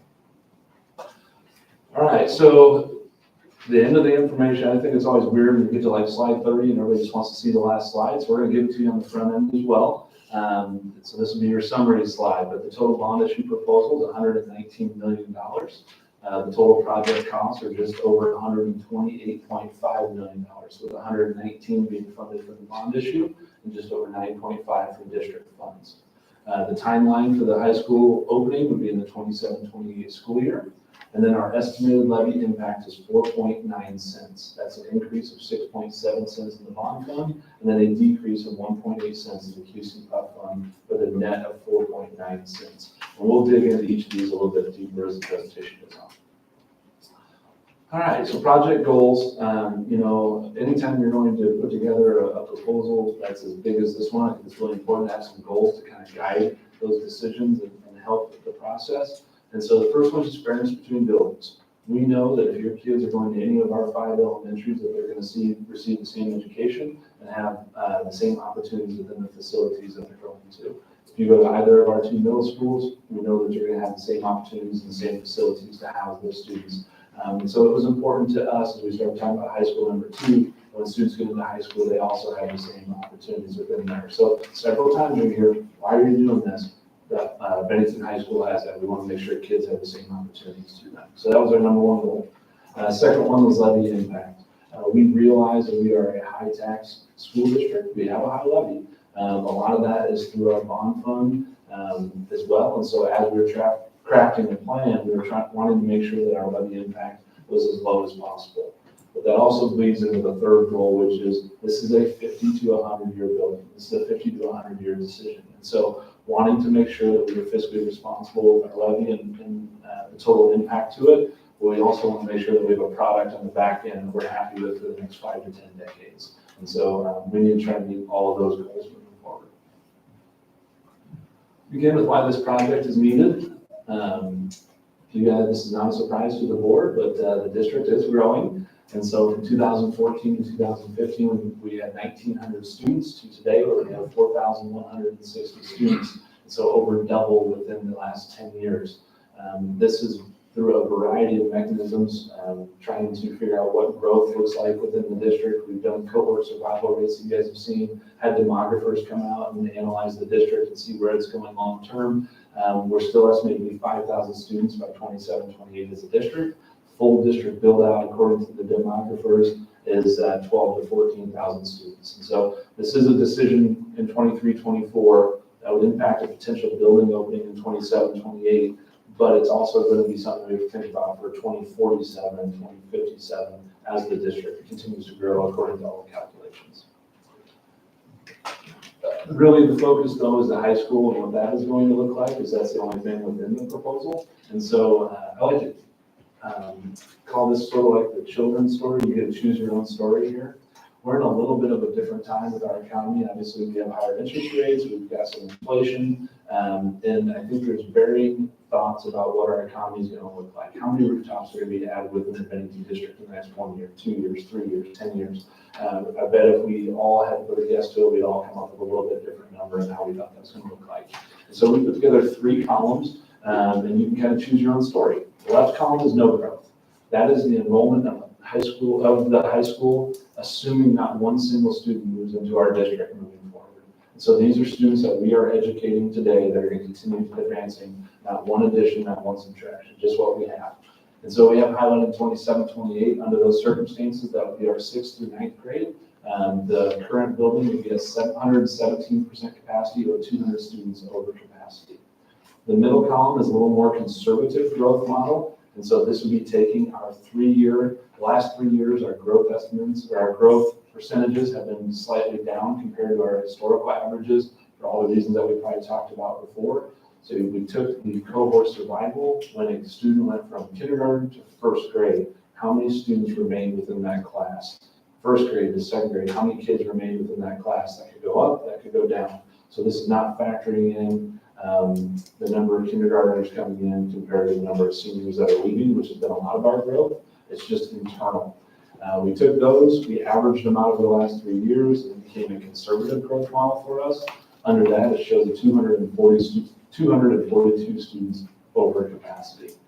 The right column, the green one, is our historical growth. If you look at the last 5, 7, 10 years of growth within Bennington, we just saw in the previous slide, it's incredible. And so the right column and the green column would be a little bit more of our historical growth percentages. And so if you did that, you would look at 314 students over capacity by 27-28. This would be the first year that the building will be able to open. I did highlight the purple on 25-26. That is the year that we become a Class A school. It doesn't matter which growth you roll into, we'd be a Class A school in 25-26. When you look at this, they all tell a little bit different story, but they all tell the same story. And that's when you get to 27-28, 200 to 250 or 300 students over capacity within the current facility. Okay, I'm going to talk to you a little bit about the scope of the project. So here's a map. High school, 2 locations on 180th and Military. If you look at the map on the bottom, that's Military Road. And if you look at the left side of that map, it goes north and south. That's 180th Street. So that's similar to the 2022 bond where the school was going to be. The shaded area down below is where the school would be located. The boxy area is the commons areas and the athletic areas with the spine on the bottom of that with the 2 academic wings that kind of shoot to the left is where we'd house our core classes and all of our most of our elective classes. It'd be built for 1,000 students. However, the core areas would be built for, the activity areas would be built for 1,500. So we'd open with 1,000 students with those 2 academic wings. You can see the outline at the very bottom of what would be the 3rd academic wing that could add another 500 students to the facility. So it's built for 1,500, but we would open up for business with 1,000 students with the option to move into that 1,500 as we grew into it. There's parking lots on both sides of that facility. 1,000 parking stalls will be included in this project, similar to what we had in 2022. You can see a football, track, soccer facility there to the right of the facility. Above that, you can see a softball and a baseball field as well. Both the softball and the baseball field would be varsity competition fields. The football, soccer, track facility would be what we would call a lower level facility. It would have 1,000 seats, and it would be used for freshman football, JV soccer, a track dual or a track triangular, but a marching band contest or a Friday night football game or a track invitational or varsity soccer, that would take place at Badger Stadium up at the original high school where we're at right now. Draw your attention above kind of that windy road that's about 2/3 of the way up the picture there. So that's to the north. Originally in 2022, we were going to develop that land. That's a potential site for elementary number 7. In this bond, we're not going to do that. We're not going to develop roads that are in that northern quadrant, and we are not going to bring in utilities and sewer from the north for the elementary portion of the project. We will obviously bring in those utilities and sewer and water and everything for the high school that's to the southern portion of about 88 acres is what this square represents. I will say if you go to 180th Street, that road that's on the left, when you go all the way to the north, you've been out on that road, it turns into gravel on its way to Bennington Road. We will be paving that in this project. We will not be adding roads around that northern quadrant for the elementary school in the 2000, and we'll talk to you here in a few minutes, potentially 2024 on. Okay, the total scope of the project. This is a floor map. It's not exactly correct. We are not into the full-blown schematic design with DLR at this time. As we move down the road farther, we will get to that, but this is kind of a snapshot of what it would potentially look like. If you look in the middle of the picture in that red area, that would be the commons area, the cafeteria, where students would eat, and the kitchen would be there, administrative wing. That would be your main entrance in and out of the facility. If you go above that, you can see on the lower level, there would be gymnasiums, both a competition and an auxiliary gym, with locker rooms on that lower level. Above that, in the middle of the picture at the top there, where you can see some orange and white, that would be a weight room. Right now, it shows to be a fitness room. We're actually going to look to maybe relocate that fitness facility into the lower level in those locker rooms areas. We're able to move some bathrooms around to do that, which allows our wrestling room. You can see the 2 white mats with the circles there. That allows us to put a 3rd wrestling mat into that facility with the growth of girls wrestling. We're just not sure what 5, 10, 15 years is going to look like. So this is an area we thought all right, let's add a little more square footage as that program continues to grow and provide opportunities. When we talk about high school number 2, we want to talk about fairness and consistency. We want to, again, provide opportunities at both facilities for our students, whether you go to school 1 or you go to school 2, you have fair and consistent opportunities to be involved in classes and courses and activities. As we move to the left of what would be the wrestling room there, you can see an auditorium, and you can see our choir and band areas. Auditorium would have some storage and a scene shop with 2 dressing rooms. Below that, with that little area, I will use my laser pointer here. He was teasing me earlier about my laser pointer, but right here on the spine that comes out, that is going to be the CTE wing right there. And then if you go at the bottom of the picture there, you'll see the spine that comes from top to bottom will include our counseling department, our media centers, special education classrooms, family consumer science, business classrooms, and then the 2 suites or wings that jut off of that spine would be core classes, math, science, social studies, and English courses. There is a running track or walking track that does go around on the 2nd level of both of those gymnasiums, again, consistent to what we have at high school number 1. All right, academic areas. These 2 suites that jut off would be 1,000 student capacity, as I've talked about, 26 classrooms with 900 square feet. The facility at high school number 1, the average classroom size is about 900 square feet. You can fit 25 students with a teacher and desks and chairs comfortably into 900 square feet. If you have to squeeze 26 or 27 or 28, you can still do that. I think if you go up to the classrooms now, you see classrooms with 28 or 29 or 30 or even 31, you start to see where it's pretty cramped. And then we would add 6 science labs as well, and then a common teacher plan space for our staff to be able to PLC and to have department meetings, so on and so forth.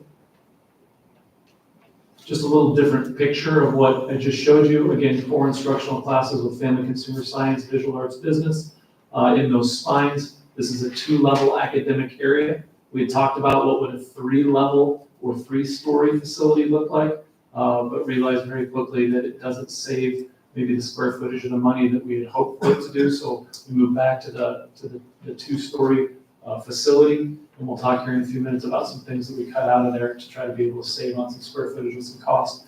Again, media center and counseling center are involved in those spines. Career and technical education. So when we were going to bond in 2022, one of the areas that was a little foggy was what was going to happen with that CTE or STS area. We just didn't have a plan. We had some ideas, but we didn't have a plan. And I appreciate Dr. Hoagie and Dr. Tyndall, the high school administrators, and the gentleman in the CTE department getting together and talking really about what fits what our students need in Bennington Public Schools today and moving forward. And what they came up with through a variety of ways, surveys, looking at what students are going into, what they're interested in the high school areas, what are they going into in 2- and 4-year colleges. What came out were small engines, welding, and metals being one of those 2 areas. So one of those 2 rooms right here would be that area. There would be a studio that would be in between, and then the other area would be a health sciences pathway. That's at high school number 2. At high school number 1, we currently have constructions, trades, drafting, and engineering, and we've added an intro to education class at Bennington High School, along with our teacher cadet program that's been here for quite some time. So between both high schools, we would have 4 pathways, or academies, if you want to call them that. And students, whether they went to high school 1 or high school 2, would have the opportunity to go to either of those 2 schools for that particular academy. It would be similar to what Miller does, or what Bellevue does, or what I believe Elkhorn has just started. Having the proximity of both schools that close together, it allows our students to travel back and forth and provides opportunity while still maybe saving some money and not building replication at both of those facilities.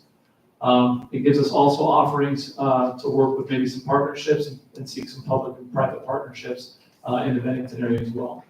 The auditorium that's below that would be built for 800. The current auditorium is built for 650, but that's for a building with 1,150 capacity. 800 would be for a facility that has 1,500 capacity. Again, storage, scene shop, dressing rooms, band and choir rooms with some instrument storage and some practice rooms that are connected as well. Extracurricular information, again, I've covered some of this, but our track, football, soccer facility would have 1,000 seat capacity. We would look to put field turf on that field, again, consistent with what we have at the current high school. If it's gonna be wet and rainy or snowy and sloppy, we want students at both schools to be able to go out and have practice after school.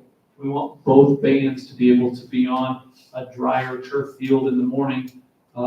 It's really 2.5 or 3 months during the school year, but it's all summer as well. So maybe it's closer to 4 or 5 months that those bands are practicing. And we want to have them have that opportunity to be on either field. And really, with the cost of turf that's starting to come down and the cost of labor and materials that's starting to go up, it's not a wash as far as cost between a grass field and a turf field, that's getting closer. And we felt in this situation, the juice was worth the squeeze as far as spending a little bit more money to be able to provide that.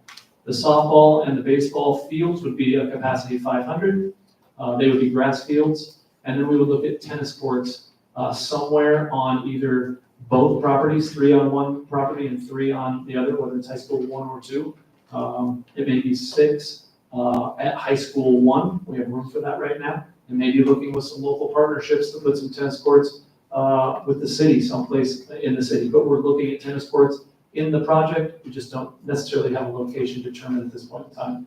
With these facilities, we had looked to put buildings at each of them. So that would be storage and restrooms and concessions. And that was in the 2022 bond. In this bond, we look to consolidate those outbuildings so we don't have as much square footage, we're not running as much plumbing or electricity, and hence maybe can save some cost. All right, how is the scope of this project different? You're gonna see this theme between Dr. Plaza and I here in the next 15 or 20 minutes when we start talking about scope and finance of how is it different, how is it the same. We'll start with classrooms. The original bond had 40 core classrooms. This has been reduced to 32, about 7,400 square feet. We looked at common collaborative spaces. We looked at some flex labs. We looked at 950 square foot rooms. We condensed those things down. So we took those academic wings and we shortened them, which again took some square footage out without reducing programming. So we thought that was important as we looked through this. How can we reduce and not cut programming in the new school? We also looked at common spaces, administrative offices, storage corridors, so on and so forth, and we're able to squeeze out about 11,854 square feet. We've been busy looking at every square foot in this facility and where can we squeeze what juice is worth the squeeze as we go through that. The outbuildings I just talked to you about cuts the square footage roughly in half. The CTE rooms I visited with you about already. A natatorium, which is a nice word for a pool. There is no pool in this project. There wasn't a pool in the 2022 bond, but it did come up often, enough where we felt it was confusing and we wanted to make sure that in this bond it's not confusing. There is no pool in this bond. There is a space for it if the community decides to put a pool on down the road, but there is not one in this current bond. The mechanical system, worked with the mechanical engineers at DLR, looked at the HVAC system, and we looked at specifically the dedicated outdoor air systems. In the original bond, they were housed inside the facility. We took that square footage out, we took those machines and we put them on the roof. Currently at Bennington High School, they are on the roof. It does reduce maybe the lifetime or lifespan of those pieces of equipment, but we felt that they're 21 years old right now at Bennington High School. We felt that they've lasted quite a while. Our custodians and engineers take care of them. We thought, let's put them on the roof. Let's take some of that square footage out. Let's cut some of the cost in that way. The elementary site, I've already spoken to you about. And then the stadium expansion. So the stadium up at Bennington Original High School, Badger Stadium, we've already had one phase of that expansion where we've expanded the mezzanine and added restrooms and concession stands. Phase 2 was going to be in the 2022 bond where we added more seating and we were going to tear out the old press box and build a new press box. We felt we were going to take this out of the 2024 bond, and that's a tough decision. That's a tough call. Anybody that's been up there for a band invitational or a Friday night football game or a track invitational, it's full, it's busy. But we thought maybe we could look at some alternative ways of financing this with some different revenues from some different areas rather than taxing the community in a bond issue. So we took that out. And then security upgrades, again, The community had said in the original bond, you know, can we look at some other ways of maybe funding some of these? We took that security glass or that film, that ballistic glass that was in the original bond, we took that out of this bond, and we're looking at some grants that Mr. Uckman's writing right now to maybe be able to supplement the cost for those, and so we're waiting to hear back on those grants. All right, how is the scope of the project the same? Again, I've talked about all of these. It's 1,000 students expanded to 1,500. It's 6 tennis courts and lights. It's an 800-seat auditorium with dressing rooms and a scene shop. It's 1,000 parking lot stalls, and it's athletic fields. Construction timeline, okay? We are looking to potentially have a bond proposal vote for March 12th, 2024. Why that soon? When Dr. Claus talked to you about when we're over capacity in August of 2027, we had to work backwards. If the vote is in March 12th of 2024, we need about 7 months for platting and certification and permits to get done. That gets us to about October of next year. And in visiting with Hausman, they need October, November into December to do some grading and get the footings poured for the facility before winter comes. If they can do that, they feel comfortable about 31 months of construction with 3 months of winter conditions, which opens us up in June of 2027, gives us a little latitude there. Sometimes people will say, well, why wouldn't you just, you know, it's kind of quick, we're going faster. And we are towards the end. You know, we've really been working on this project for about 2 years. And really in the last 2.5 to 3 months, Dr. Claus and I and the construction companies and architects have really dug back deep into this. But when you look at March 12th, as opposed to maybe a May vote, you're saying, well, that's only 2 months. But if we move it back 2 months, which moves the planning and certification back 7 months, now we're into December, January, February of next year where we've got to grade and we've got to put in footings, and that doesn't always go so well when the ground's frozen. So then we wouldn't be able to get started until the spring of 25. So instead of a 2-month loss, we're looking at maybe 4 to 6 months, and 4 to 6 months moves us out of August of 2020 into August of 2028. And you saw the numbers in 27, what they look like. Obviously, that puts a really, really big strain and concern on programming and lack of programming. We'd have to look at maybe in August of 28 for opening a building. One additional nugget on this is there was a question, well, if we do it in March as opposed to May, we're going to have less people that are going to want to vote on this. And so if you move it to May, you'll have more voter turnout. It's actually the opposite. So if you go to the last 4 primary elections, 2 of which were presidential elections, the average voter turnout is just under 28% within Douglas County. If you go to the last 3 Bennington Public Schools special elections, the average turnout is just over 43%. The highest the highest primary in the last 4 was the previous presidential primary, is 38%. The lowest that Bennington special has been is 41.8. And so we actually anticipate more voter turnout by a March special than we would by going to May as well, which is another added benefit. Interestingly enough, 2 of those 3 specials also in March, and so we feel pretty confident in that number. Okay, Dr. Blumenkamp gets to go through all the super fun construction and the awesome building. I go through the financial information, but we'll be going on that. All right, total cost of the project. So as we stated earlier, the total cost of the project is just over $128.5 million, with $100 million in construction, equipment at $8.2 million, architect and engineering, we're currently at a rate of 5.9%, and so that goes over just over $6.1 million. Infrastructure, that's the internal roadways, and then also the paving on 180th Street, and so all the infrastructure, as you pull it in, is just under $8 million. The jurisdictional and utilities, the sewer, the water, bringing everything in, paying for the permits is $2.3 million. The general expenses of just under $800,000, and then design contingency of 3.5%, which is just under $3.5 million. Add all those up, you get to $128.5 million. A reminder, $119 million of that will be paid through the potential bond issue. $9.5 million of that will be paid out of district reserves. Those reserve funds will be coming from our special building fund, which we have money remaining from the 2020 bond, our depreciation fund that we've made transfers into over the years, and then potentially a little bit out of the general fund as well. And another reminder on that, when it says, you know, the $9.5 million, That's also over the next 3-4 years. And so there is time for those. It's not an overnight expense. So again, how is this different? The first one's a really interesting one. That's just the cost per square foot. In the 2022 bond issue, the estimated cost per square foot was $414. The current one that you're seeing is $394. This is where you go, how construction costs, they always go up. How could it go down? If you reverse, a year ago, today there was a vote, but you got to go back another 6 months, really, when these same type of conversations were taking place for the 22 bond. It was a totally different time. There were material shortages that construction companies had no idea if they were going to be able to deliver on materials. There were labor shortages. We continue to see those today. And then there was also 90% inflation about that time as well. It was just a really unstable time. And so when you go to construction companies and ask an estimated cost on something, it was tough for them to predict. And so a little bit of that was just the instability. And now, obviously, there are still challenges within our economy and within the construction economy, but they feel a little bit more, positive. And so Hausman did go back. They got some soft estimates to help with this and feel confident in the number, and that would be enough for the project as well. That saved $5 million right there.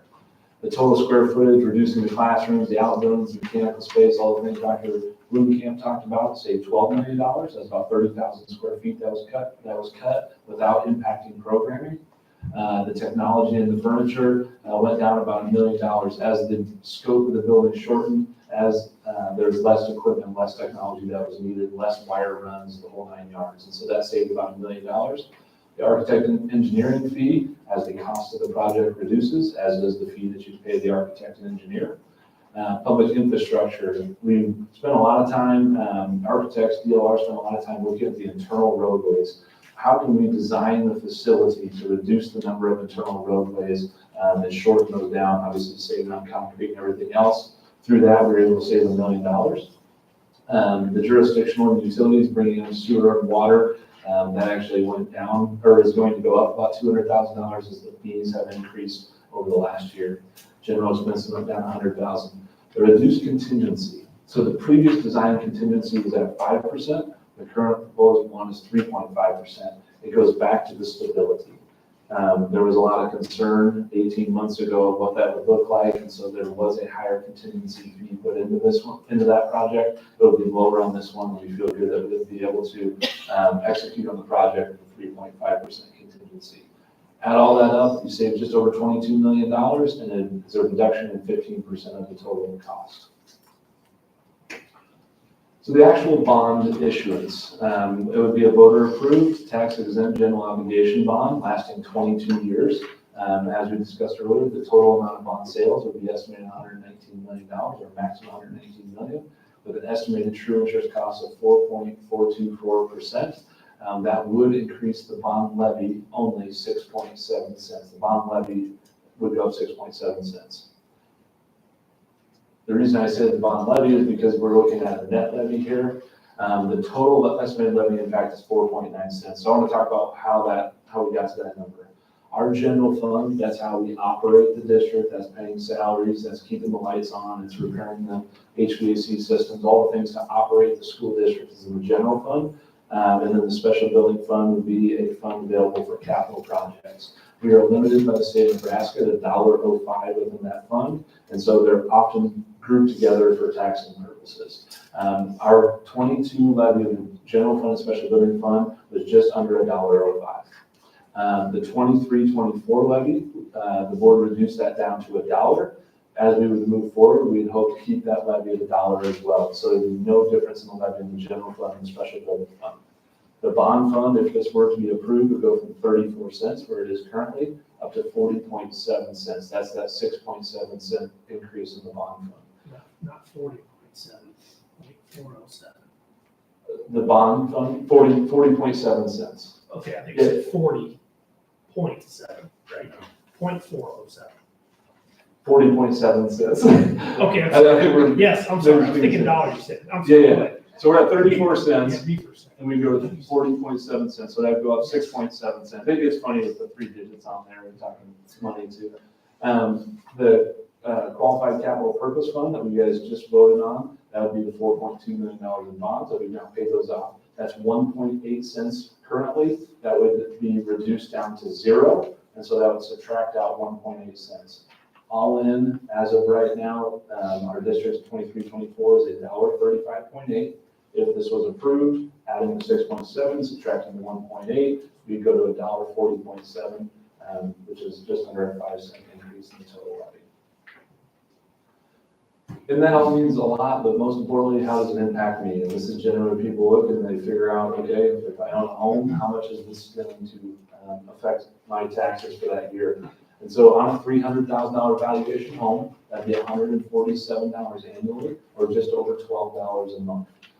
Agricultural producers on bonds, LB2 passed a few years ago, values the ag land at 50% on bonds issuances. And so $1 million in valuation goes down to $500,000 in valuation, and that would be $245 annually, or just over $20 monthly.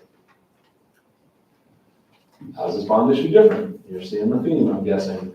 The estimated total levy impact in 2022 was 10 cents. We're estimating this one at 4.9 cents, being able to reduce the levy down 51%.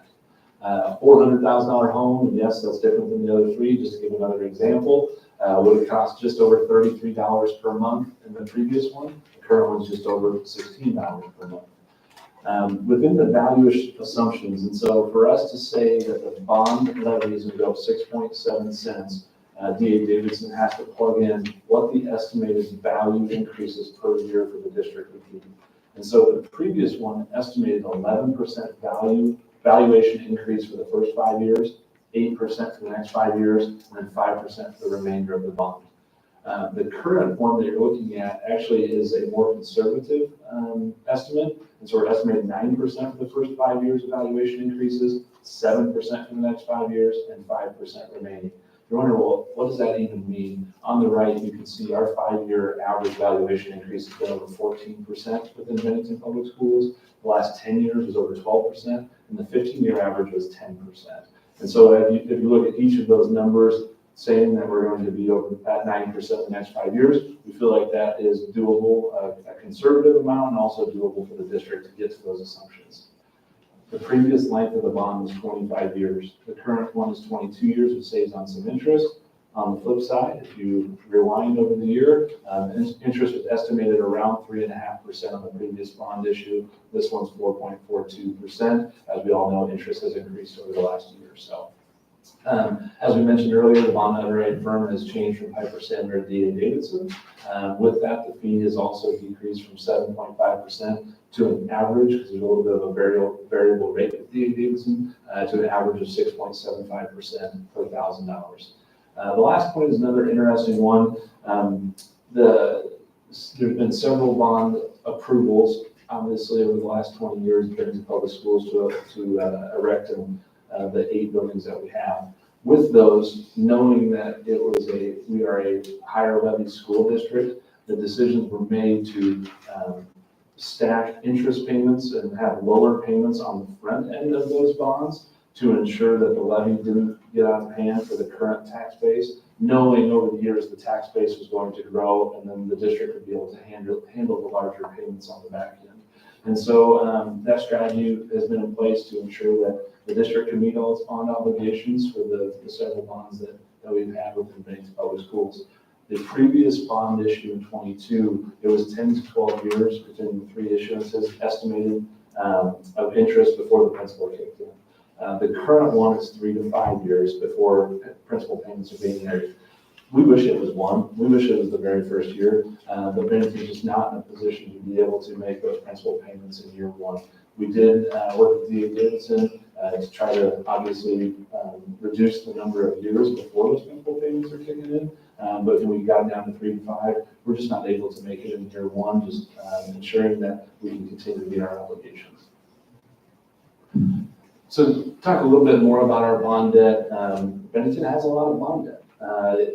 No district is probably set to grow as fast as Bennington has over the last 10 to 15 years. If you want to look at the historical analysis, Millard in the 90s, they went through a lot of what Bennington's going through today, maybe the 80s too with Millard. In the 2000s, Elkhorn hit, and they were building buildings as fast as they could because of the number of students coming in. the 2010s is Gretna, the 2020s is Bennington. And so there are very few districts in the state of Nebraska that understand the amount of growth in that short amount of time and what that can do to your bond debt. And so with the structure of the bonds that we talked about earlier, there's been $198 million in bonds that have been approved by the voters. We still owe, prior to your vote earlier today, $173 million. That's, you know, what the situation that we're in. The third bullet point, we are on schedule to continue to make all of our payments and meet all of our obligations on our bonds. The really good news is a lot of those interest-only payments, we're getting to the end of them. And so with our several bond issuances that we have, over the last 20 years, we've only paid $25 million in bond debt. We are planning to pay almost $28 million in the next 5 years. Larger principal payments are going to begin showing up with the way that those were structured. And so obviously it's been a little bit of a time coming, but we are going to start getting bigger principal payments moving forward. Okay, Plan B, the less exciting thing to talk about within this presentation is we no longer feel like we're probably in a position as a school district that we can continue to run a bond year over year over year with the hopes of passage. You guys saw the numbers before, the wave of students that are coming into the high school, even under the no growth column this year. We're at 90% capacity this year, we're going to be at 96% next year, we're going to be over capacity by year 3, by 26, 27, 25, excuse me, regardless of if anybody moves in or not. And so we've got to start making alternative plans for what this is going to look like upon failure of the bond. So that would be modulars in the North Bennington High School parking lot. We will show a diagram of it earlier, but once we get into the parking lot, we're going to have to pave the north practice field because as we lose parking stalls, as we all know, there's not enough in Bennington High School today. If you put modulars in the parking lot, we're going to have to supplement it somehow. So we're talking about paving the north practice field. That takes care of maybe some of the core instruction. You know, you can put 20 kids into a modular with a teacher to teach a math class, and it would be able to relieve some of that pressure, but there are limitations to that as well. It's impossible. We still have a building that's built for 1,150 students, and so our kitchen's built for 1,150. For 1,500 students, modulars don't really solve that problem. PE, FCS, CTE courses, those are not courses that you can put into a modular. So where it can really relieve some of the core instruction, it's not going to relieve the back end and the elective opportunities for our students. In addition to that, there's been discussion about, you know, we just built a second middle school. Can we put the 9th graders in with the middle schoolers, and then that way we don't have to worry about a second high school? If we did that in 27, 28, this is using the conservative growth model, we would be 169 students over capacity. In 27, 28, we'd be 257 students over capacity in our 2 middle schools by 28, 29. And so we're looking at 200 to 300 students over capacity in the high school. If you shift the 9th graders to the middle school, you're 200 to 300 students over capacity in the middle school. So you get to pick which one you want to be over capacity. It doesn't actually change the problem. In addition to that, we're really proud of our middle school programming that allows our 6th graders to have an education that is at their developmental level, our 7th graders and our 8th graders as well. If we did put 350 students into those 2 buildings, the number of elective opportunities for them is going to shrink. We will no longer be able to have the same middle school programming because we wouldn't have the space to do so.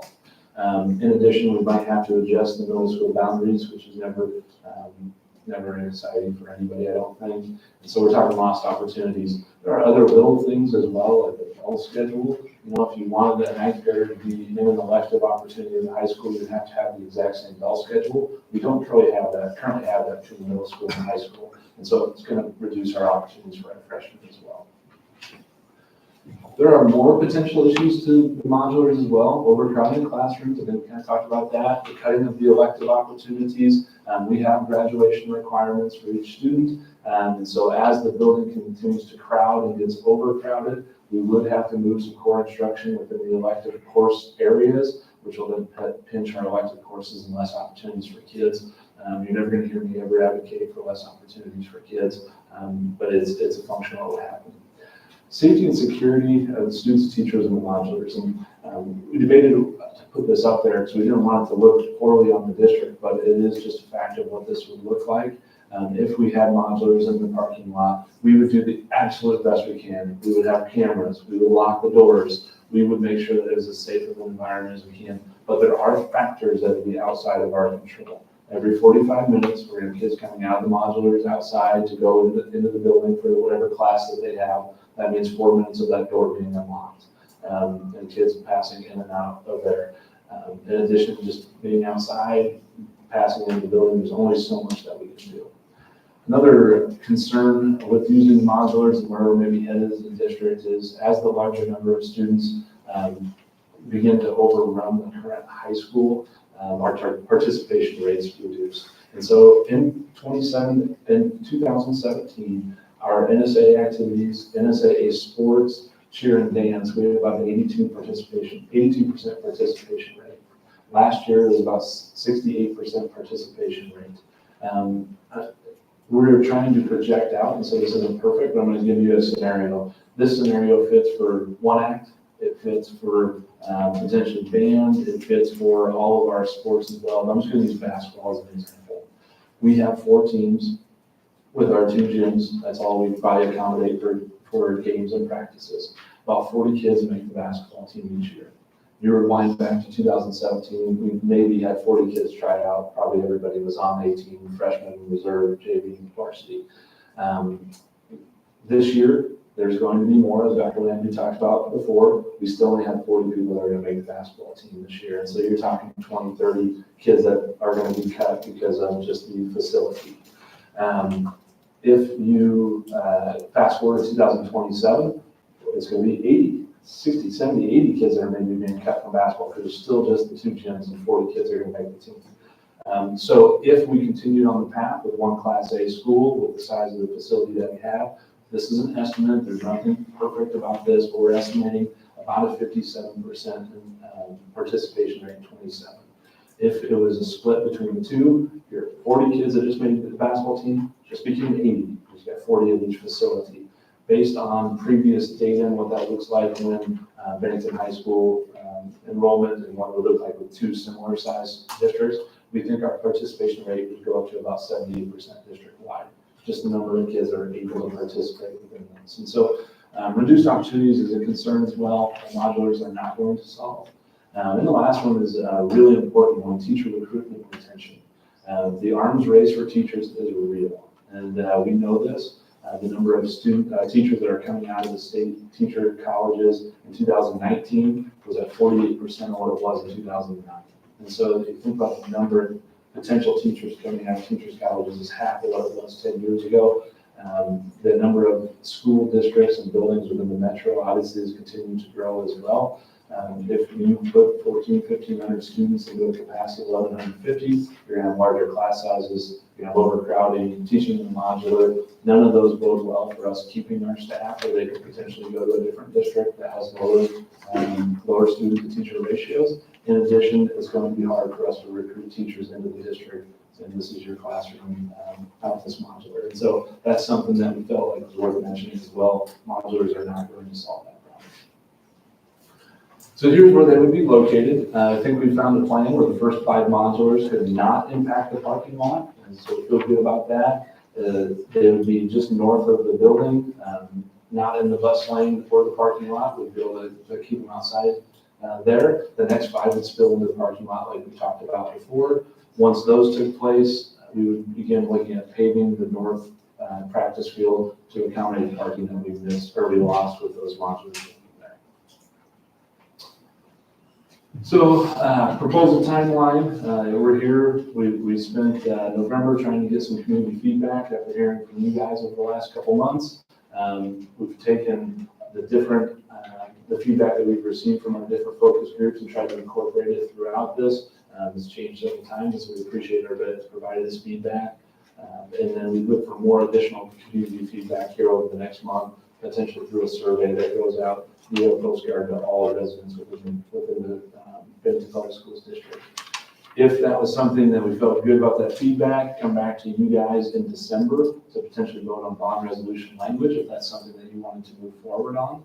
And then we would spend January through March doing an informational campaign, making sure that every voter understands what's going on, what the information, what the proposal is, so they can make an informed vote on March 12th. We would do that through community presentations, information on the website, media engagements, social media, however we got to get the information out to ensure when people, I always want to say in the ballot box, but when they fill out the ballot, they feel informed doing so. Okay, and then we're right back to the summary, which is the first slide that you saw, and all the information that hopefully you got enough detail on throughout the presentation. Questions from the board? My apologies, my eyes were all over on that with the decimal points. Holy cow. You're all good. Jeez. All good. Okay. Comments? Nope. I appreciate everything that you've done for us, being involved in the last one, supporting it and it not passing. This is getting tougher and tougher. We're hearing from the teachers, from the administrators, everything. This is something that's very important to our district, I think. And I think we're making a pretty good step in the right direction. Anybody else? Comments, feedback? I mean, this is our time to kind of give some guidance to administration, and I know we're still going to be awaiting community feedback, but I think your goal is to hear from us. Are we on the right track?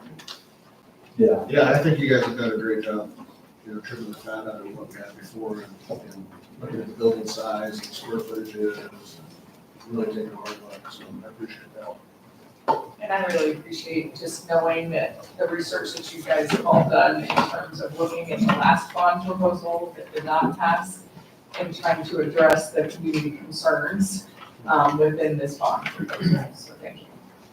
And I also like how we included what the alternative is, and it's really gonna happen.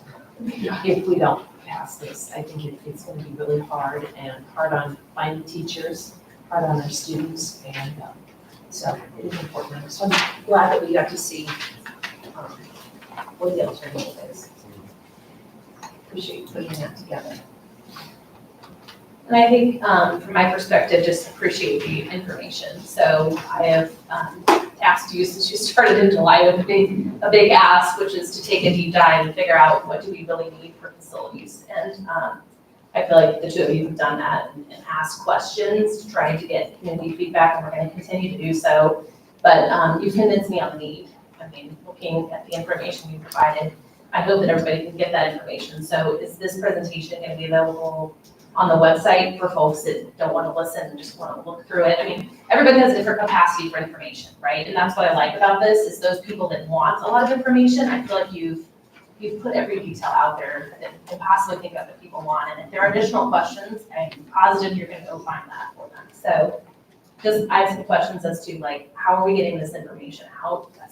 Yeah. You probably heard me as a broken record. How are we going to communicate this so that people have the information to make a decision that they want to make when they vote? And that's really what my goal is on. Yeah, we're gonna put it online here. I think we've got it hidden right now, but it's gonna go up live on the website within the next couple of days, along with the survey that would go up to community members. And so on that postcard, it would give them a link to the location of the presentation online as well, so they could look at it if they didn't want to tune into the board meeting for 2 hours and 15 minutes. So everything would be out there as well.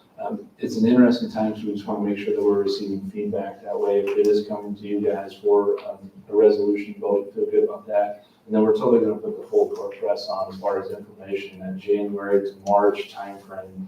And so that's when we're really going to ramp up with the community presentations and social media engagements and the whole 9 yards. So we'll be on the website. It'll be hooked into the board agenda from tonight as well, now that it's completed. And then obviously anybody that contacts the district office will make sure that they have the information. Does anybody else have hesitation, questions, things that we need answered before December from a board perspective? I just wanted to say thanks for letting everybody get the groups together to talk to them and find out input from all the groups that you talked to. So that's something that was needed, and I think it's great you did that. Thank you guys for doing that. It was really beneficial. And in fact, we can't say the same thing. we met with a wide variety of people. And to be honest, everybody from, I was all in on the first one, to I was all out on the first one, and just hearing the feedback and hearing maybe what concerns were or what they liked about this proposal and didn't like. And so it was great to hear from so many different folks, and hopefully it was a lot of their questions, concerns, reactions to it were all reflected within the presentation as well. Anything else? Thank you. All right, I know we've had a long meeting, but we still have some important topics to cover in executive session. So I'm prepared to move forward with that, with a motion, unless there was anything else on the box. Okay. Do you want to give a quick rundown of the meeting? Sure. The next meeting schedules? Yes. The next meeting schedule, our next regularly scheduled meeting is December 11th, 6 o'clock here in the district office. We do not have any special meetings planned.